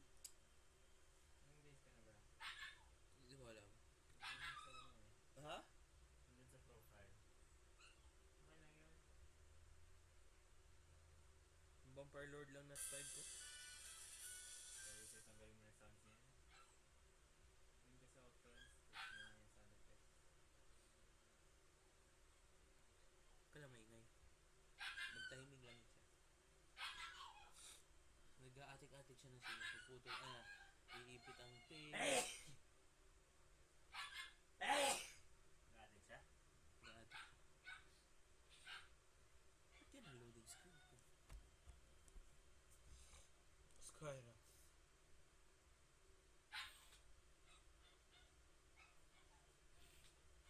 Pangit ng over.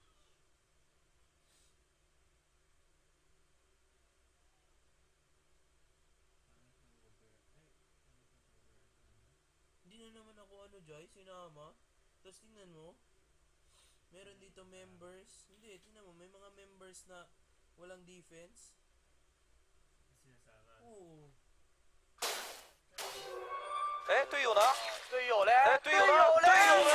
队友呢？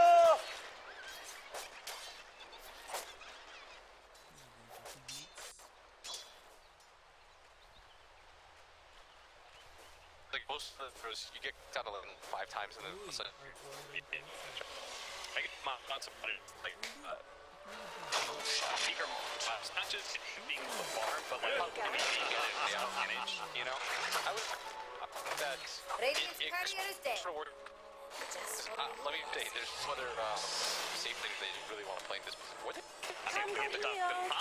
Lizzie, almost, and no, reading. Evil Spirit gonna try and find the Saturday in as well. Will honestly out me, and I must be able to see Navi room through. I just gonna get with last wheel. One of them at least. Radiant's got it. tower is under attack. It's not done for it.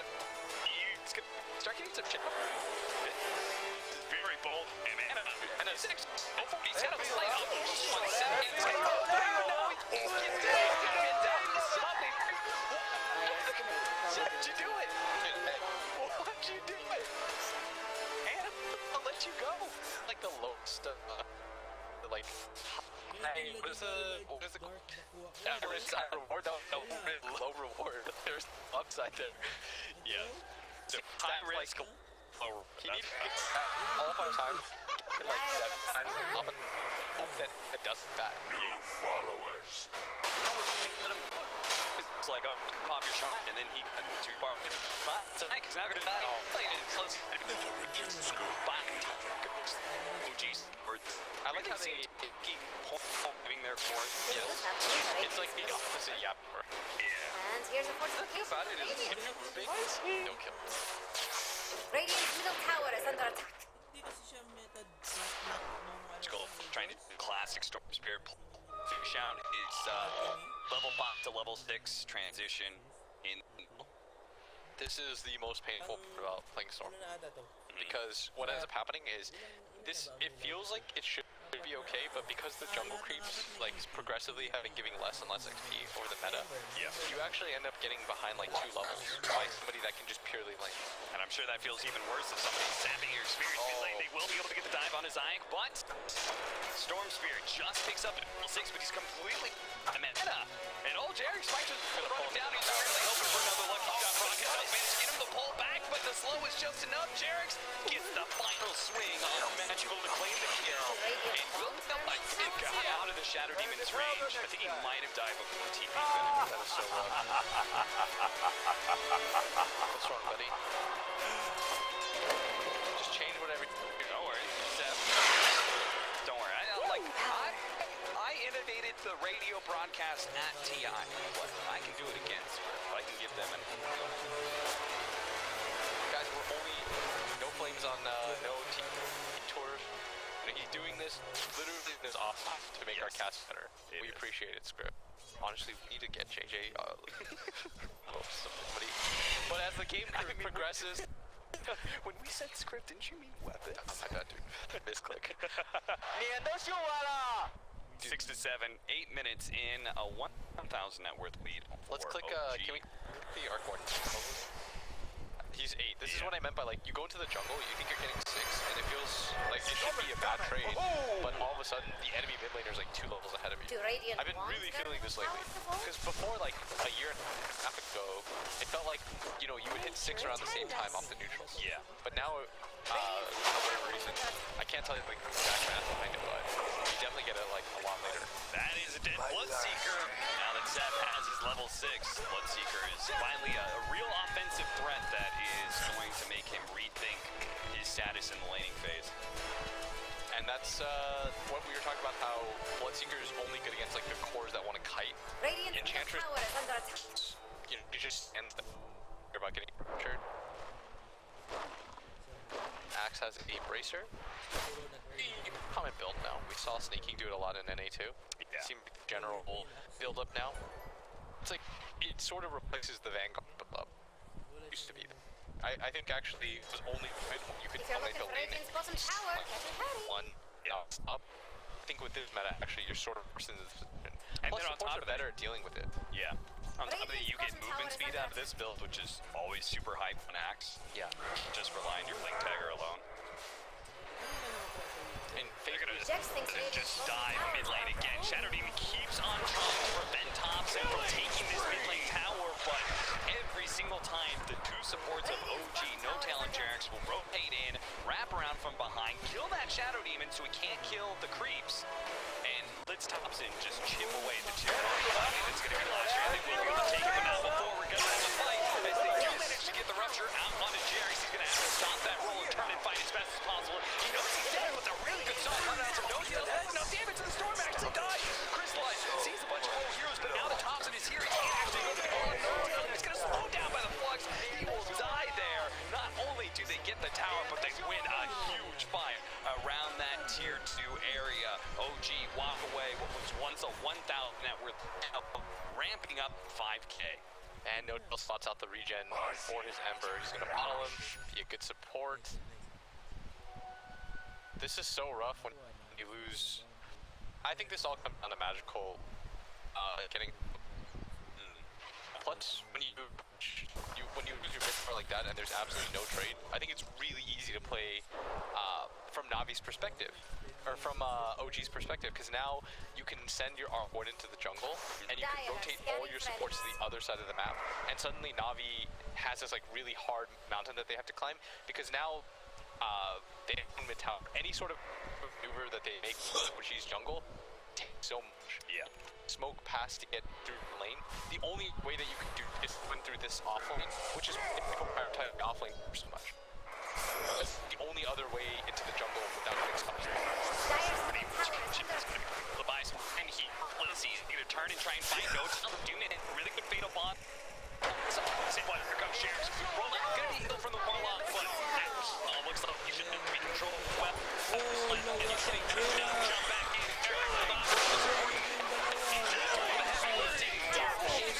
Gets the double kill himself.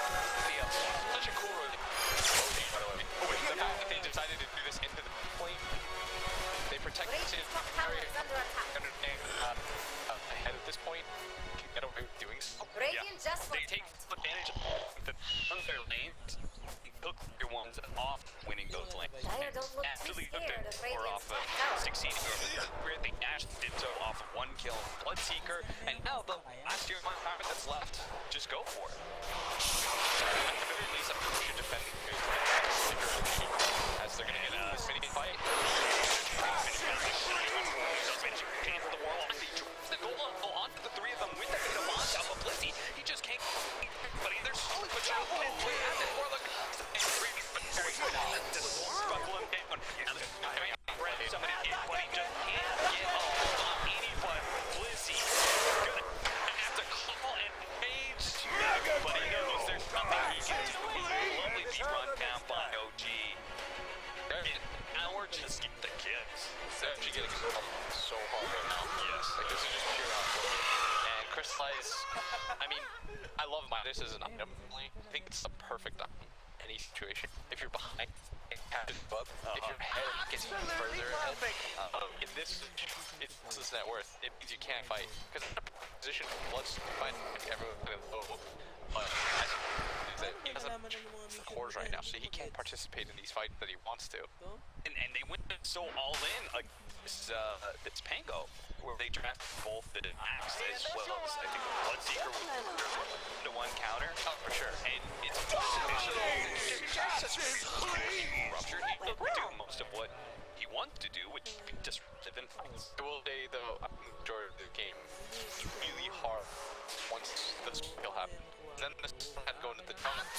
And Jerax with his positioning over the jungle where he saw him, when he's level 6, he slowed it further. Those two moves in a row make it really hard for Cole to do the whole storm play where, he does this often where you get a tread, you get a pull, you can go to the team or the bomb, or you go gank, you set up like that. Too scared of Radiant's top tower. We do be magical to be able to pull this back in big. If not, he's going to be a comeback. Because we're talking about Bloodseeker and like how it's for him, but we've got a relatively strong spirit. He probably is the best hero for late game at this point in this game, right? You're such a good counter to Arc Warden. Yes, and you're inherently a very good hero. Pretty much all these cores come with, like, aside from Ember, but once you get BKB, it's a bad effect. It's pretty slanted in your favor. But getting to that point is an entirely different thing. Like you a Bloodstone Orchid BKB. So this is gonna be a game where Navi are just gonna have to hold on by this spear to just slowly construct your 2 towers in exchange for getting more farm. Try not to bleed away too many kills. You lose this shit. Bigger deal. It's gonna get bounced back. The thing about OG is that I think they have games like this where they can just take over and run at you. They are gonna try and run back though. That's gonna be enough to finish him off. Super more, and he knows it too. Just bolt now his top tower in front of them. And they're gonna hopefully get the counter. Sneaks one. Not been able to run for the and Ghost. Great damage. Top's not even gonna check for the bottom one. He really doesn't want to weigh his lead. Really easy for him to die if there needs to be a support storm. He's not even gonna risk it. And he's in that weird Arc Warden phase where you can't quite fight. Yep. You're really supposed to be able to fight, but you need like that Maelstrom to keep it aside. I estimate the probability of winning to be above. I estimate the probability of winning to be above 99%. So I just did meta in a very way for anybody who's new to Dota. I described it as like aggression into control. I feel like it's a relatively good description, which is that we're gonna have both to be really aggressive. Once one team comes out on top, it's about controlling the map. They're just gonna press the map out. And if you curve it, what it feels like is that every map is dark, can't move anywhere, and whenever you do, tower jacks. it feels like it's or you have to do these plays.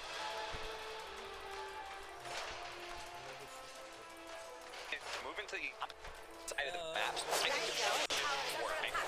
This is the warlock should be. They're gonna lose their warlock in top lane. In the jungle and realize. So the reason is because there's one principle of Dota, like, is you overhaul. Otherwise, it's pointless. You're just out in the dark at that point. You're completely doing it. So if you're a pub player and you want to get better, it's to where you have vision. At the time, you want vision of that area. You want to secure that area for yourself. Going in, and it usually means a pro team like they're over their hand. Oh, the launch off here for the Storm Series. He's going to be able to grab stat. You're incredible from Navi. The other night is able to run his ult. Keeping him alive. I've been as many Shadow Wolf stacks on him. The disruption's going to go down. Here it is here. He's able to put on the damage to the Shadow Demon. Not able to finish off the Storm Spirit, though. Grid Eyes doesn't see anybody long enough to really be able to capitalize on that. He had the Rupture out onto the Pango just to prevent him from entering in with the Rolling Thunder, but that doesn't really prove to be any amount of damage. And OG, now that Navi have made that aggressive play, blown everything that they have, they know this tier 2 is free for them. I would say Arc Warden feels like the new Spectre. You know, where if you're not pressuring the hero, you can feel yourself losing. As time goes by, you don't need to know anything. You don't even have to. You just sort of know. We're slowly but surely losing this game because we're not applying pressure on this hero. Being able to sit back. Dude, this is the second time I've seen this. The first time I was able to explain it away. Yeah. It's 10 times per Pango. He went to 300 swashbuckle slash rate. Literally everybody goes in. It's not every day you get to Maybe it's a Bloodseeker thing? I estimate. Yeah, like he wants to move less. I mean, I declare wants to move longer. Whoever wins this series, my top 8 team, and the other one will finish 12th. That is my prediction. That is as bold as it gets. Okay. There's no logic here, by the way. Don't go anywhere near that. Like, it's just a gut. It's not even a gut. I didn't try to script. Like trying to hit the girl, and I want to like me. He's so cool. Tries to put it away and actually respond, but it doesn't work. Unstoppable! Dude, they really leave them kills. Yes, they like I would love to play on OG. I bet. Dire's top This is tower awesome. is under attack. You know what else would love to play on? Jex thinks Radiant's Gunner. bottom tower is Gunner. about to fall. You know, I was playing with Gunner and Monkeys Forever in them, and I accidentally stole Rampage. I was securing the game in my head, but, you know, I took the Rampage. They got so mad. He's wrong. Dire's top tower is under attack. Tier 2.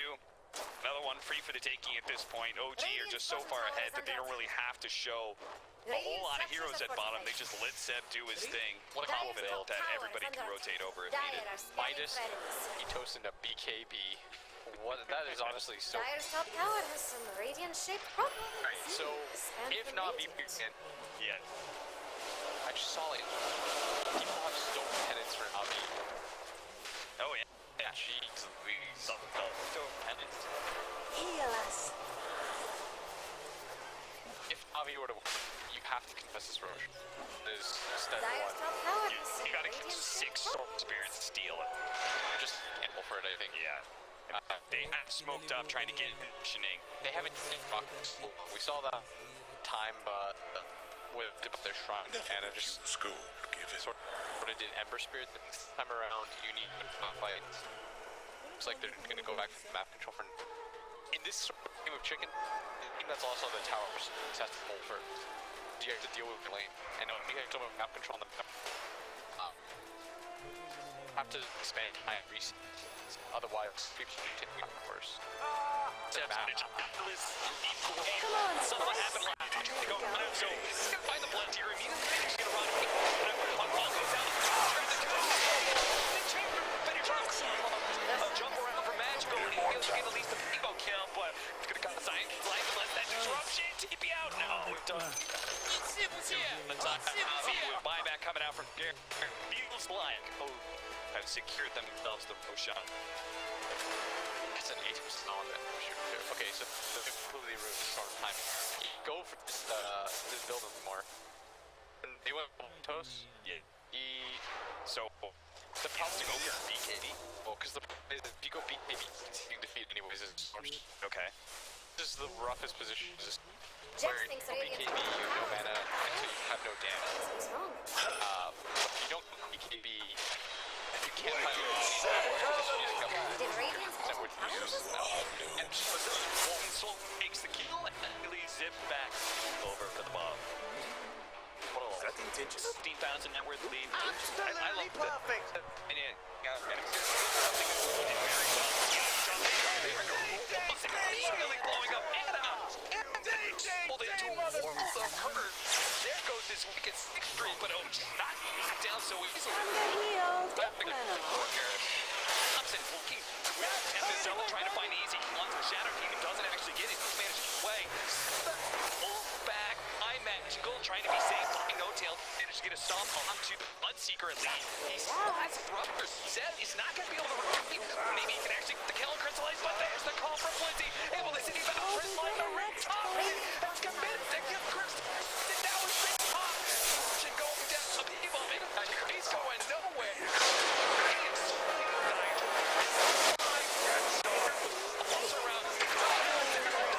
What happened? That was a close one. Axe.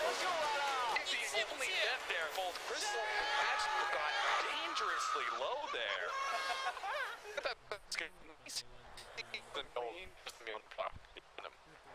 That was still by OG. The fact that I was really surprised they continued to go for that, right? They lose the Ember Spirit, and then like we're doing it.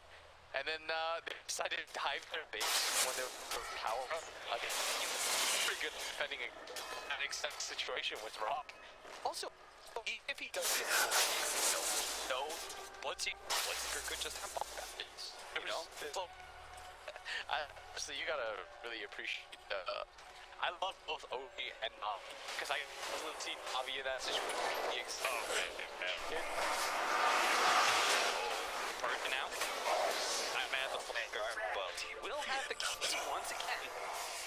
Radiant are scanning for That enemies. just right to get blocks in. That's practice. OG may run a little bit, but the map control. At least not a ton of Navi. That man push out at least one lane. Magical doing a bit of damage to the tier 1, but it's a simple thing for an hard to be able to deal with. This was double. There, but all of a sudden, surprise, he didn't expect 2 more here. Into the silence. From a distance, gonna try to hit him with that swamp. Slow him down, keep poking at him if possible, but knows that he can't really get too much. Snap on the other end of the map. D10 still gonna jump on something. Realizes that they're made some sort of vision there. They're more TVs. This is the worst part.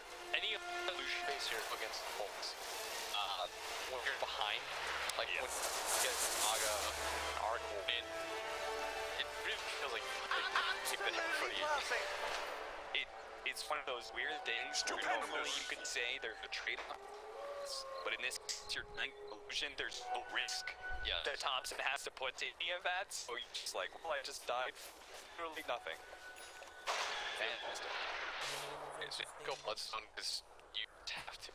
Yeah, it's the unfortunate part, but now you something working inside him. You have to go for the right decision.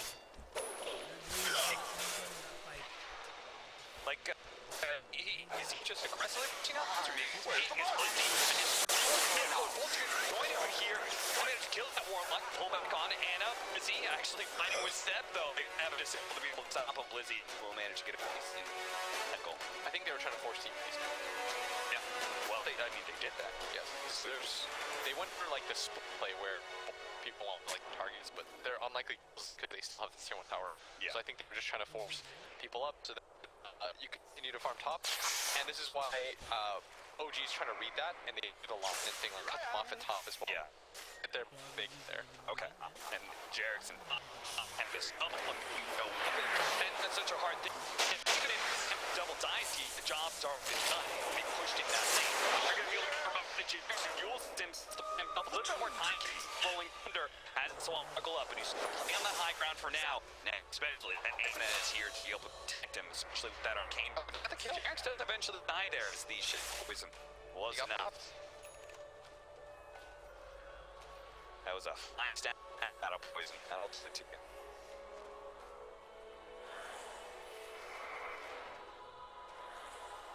He's almost got a dagger. That is a very dangerous item. For OG, a Shadow Demon with a dagger. This dagger's going to be amazing. So, the tap is full for the fourth. Chris lines is going to be disrupted. Same for the front page. They do answer. You're not from I say, full 7 as well as Anna gets the nail. That's trying to go for the stop and get that goal. It just rolled in for nothing. This looks it. 16K at one point. I remember that number at least. It is beginning to be chipped away by Navi. What? I feel like OG winning this game until they weren't. Like, yeah. I don't know what's happened. They really didn't have to do that dive at bottom. This should have been. No, they didn't. Thompson just jumping in with the Tempest double, trying to go for the fast kill onto Sineko. Unable to protect himself. And Chris Line's actually being forced to use his BKB here as the real Thompson jumping forward for the disruption. Managed to get it on the real one. Can the rest of his team turn for Blizzy? Makes the jump in. Managed to get the kill. Protecting him, but still managed to get the kill onto Thompson. A massive one at that. Well worth the cost of a Warlock so far. And look at Blizzy juking around Jarek's roll. I can't believe this game. Can they go back to taking this tier 1 tower? I don't think so. Fresh heroes are coming up. Anna as well as Seb are about to revive. They've got side lanes to push out. Dude, Navi is resilient. Yeah. That is a... I'll be honest with you, I didn't think, when I watched the landing phase, I felt like Blizzy did not get enough out of his landing phase, but he's coming in big time in this mid game. Yeah, it really helps that they gave him a free blade mail when they all jumped into the base and they gave like 2,000 gold away. Yeah, that's... But he is... we were talking about it earlier, like, you know, he grabs luck, whatever it is. That's you don't throw those opportunities, you make the most of it. It's maybe definitely the most of it. Okay. First player, right? I give him. Okay. At 30, right? So How many?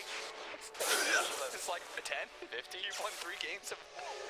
Two members really Dire bad, are but scanning continue. Okay.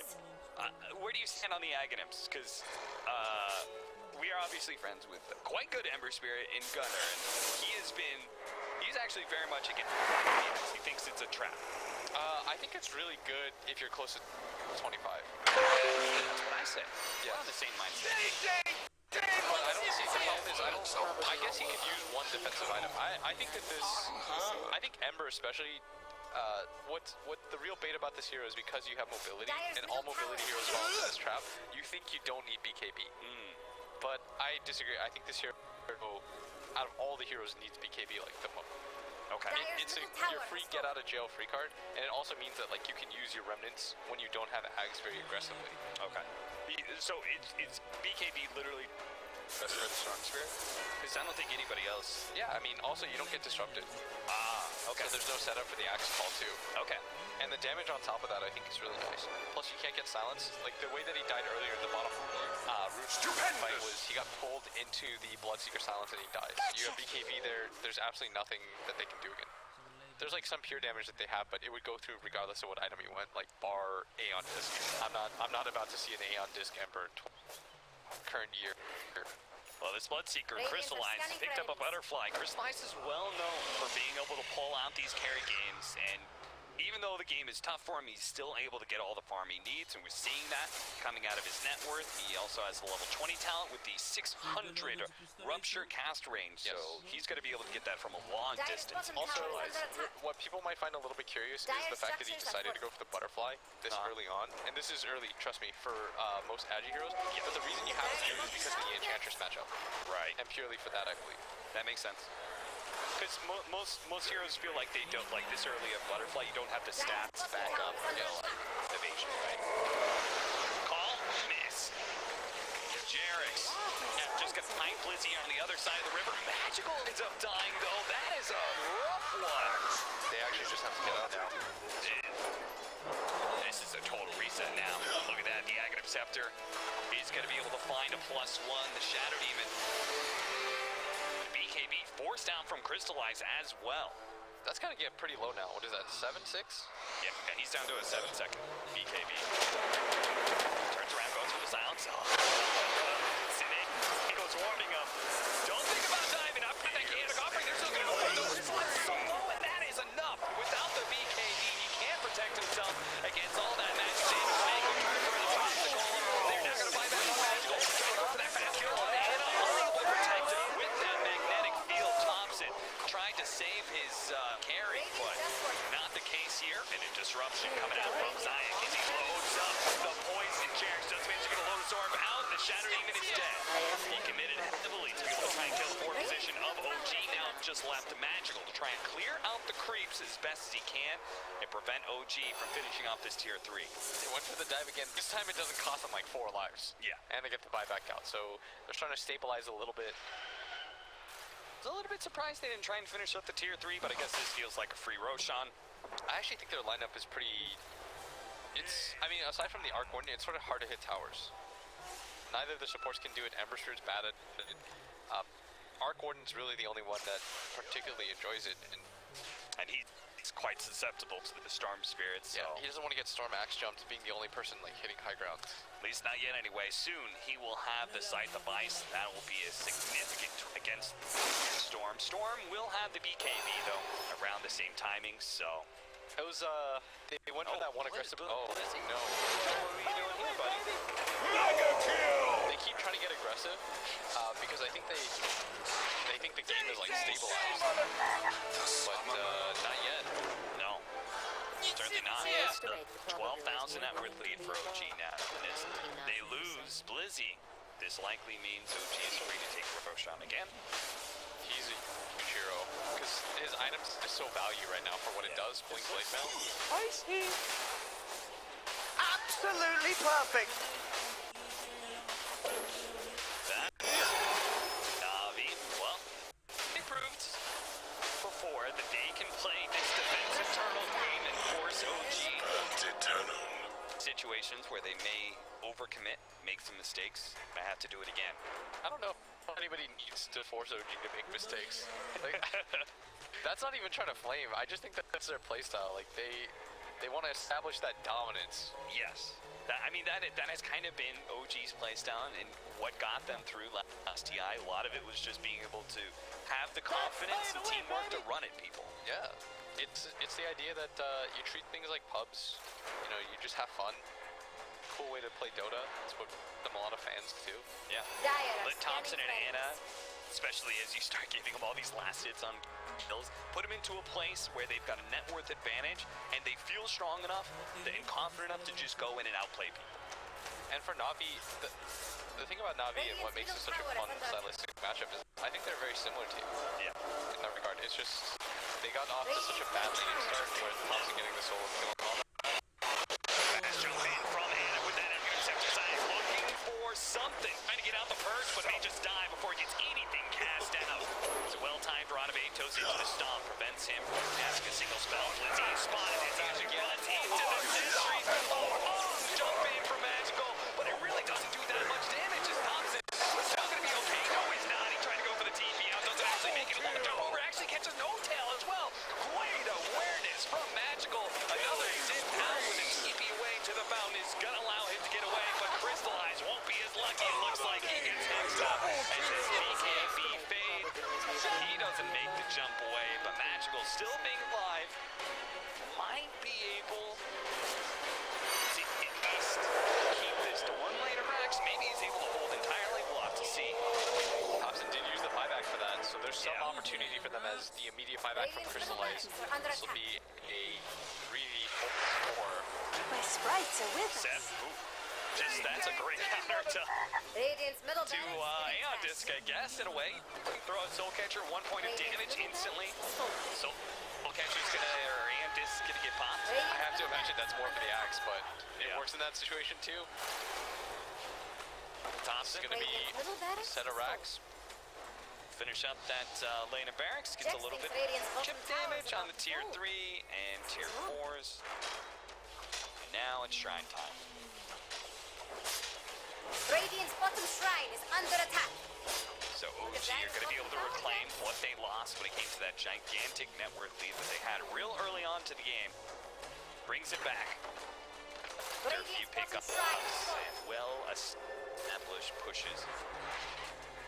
But the next push is going to be harder as they do manage to... it's okay, just keep on committing to these Arkhorn Tempest doubles if you can. They're worth a lot of gold. Sadly, they actually... Magical almost dying to. And over here, Radiant's top tower. She just got forced completely into the base. But we also have level 25 on Storm Spirit, and that is just a nightmare to push against. Yes. Have they just given him all the tomes?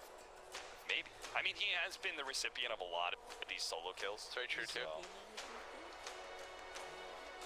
He smokes right in front of the base. Gets some vision down. Unspotted time. Actually,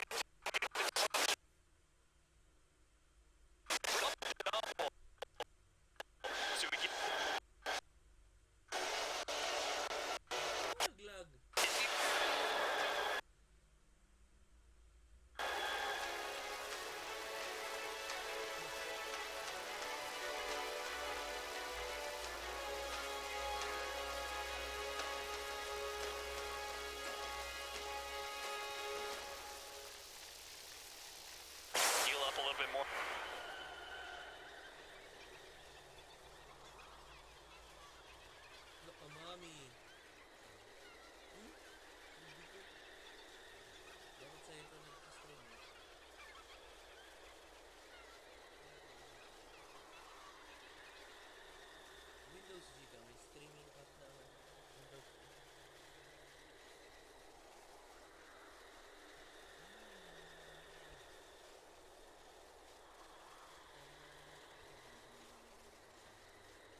2-minute. What do you do? Get farmed in the fountain.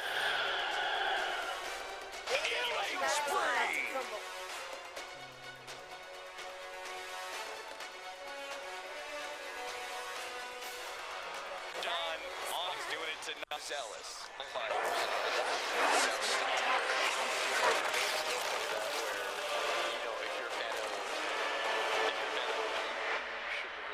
We were trying to like make it sound like, oh, they threw, and like they did a little.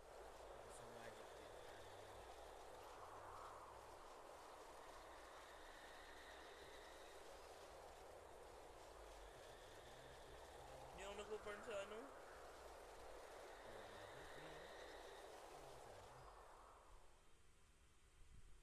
Baka maubusan ka naman ng mid. 11. Ng mid. Lang, hindi naubusan ka din ng mid. Sige lang, okay lang yan. Madali lang maka-farm ng mid. Ah!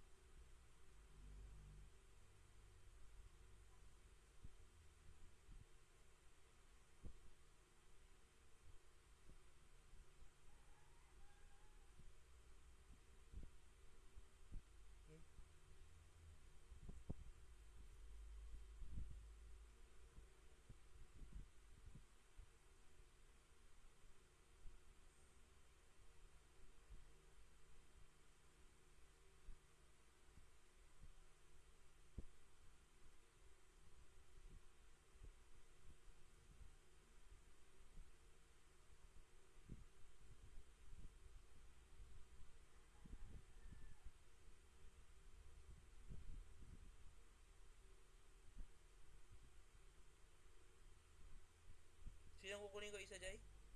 Si RJ na lang. Kasi malapit ka na dun sa isa eh. Anong kulang mo dun sa isa? Si Arjen, ito? Check mo muna kung anong kulang mo dun sa isa. Check mo muna kung anong kulang mo dun sa Undyne. Kung madali lang makuha yun.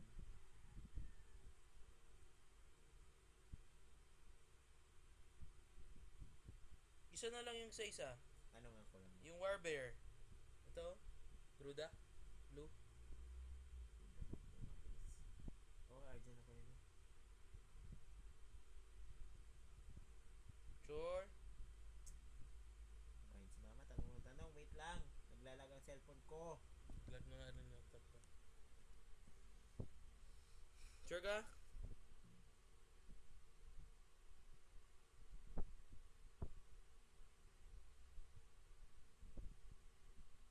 Bakit hindi yung panda ang kunin ko? Jai.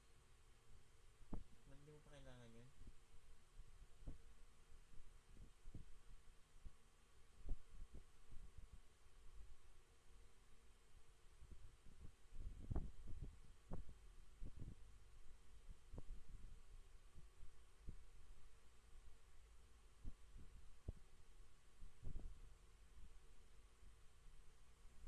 Yep, naglag. Wait. Ano na sa ano ko? Sa stream ko. Ay, naglag rin ang OBS.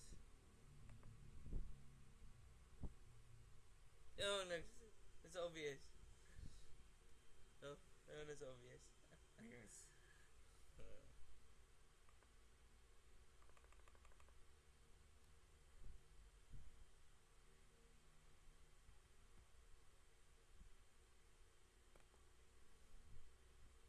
Yan, data. Off ko na to. Stop na ako mag-stream. Hanggang gabi.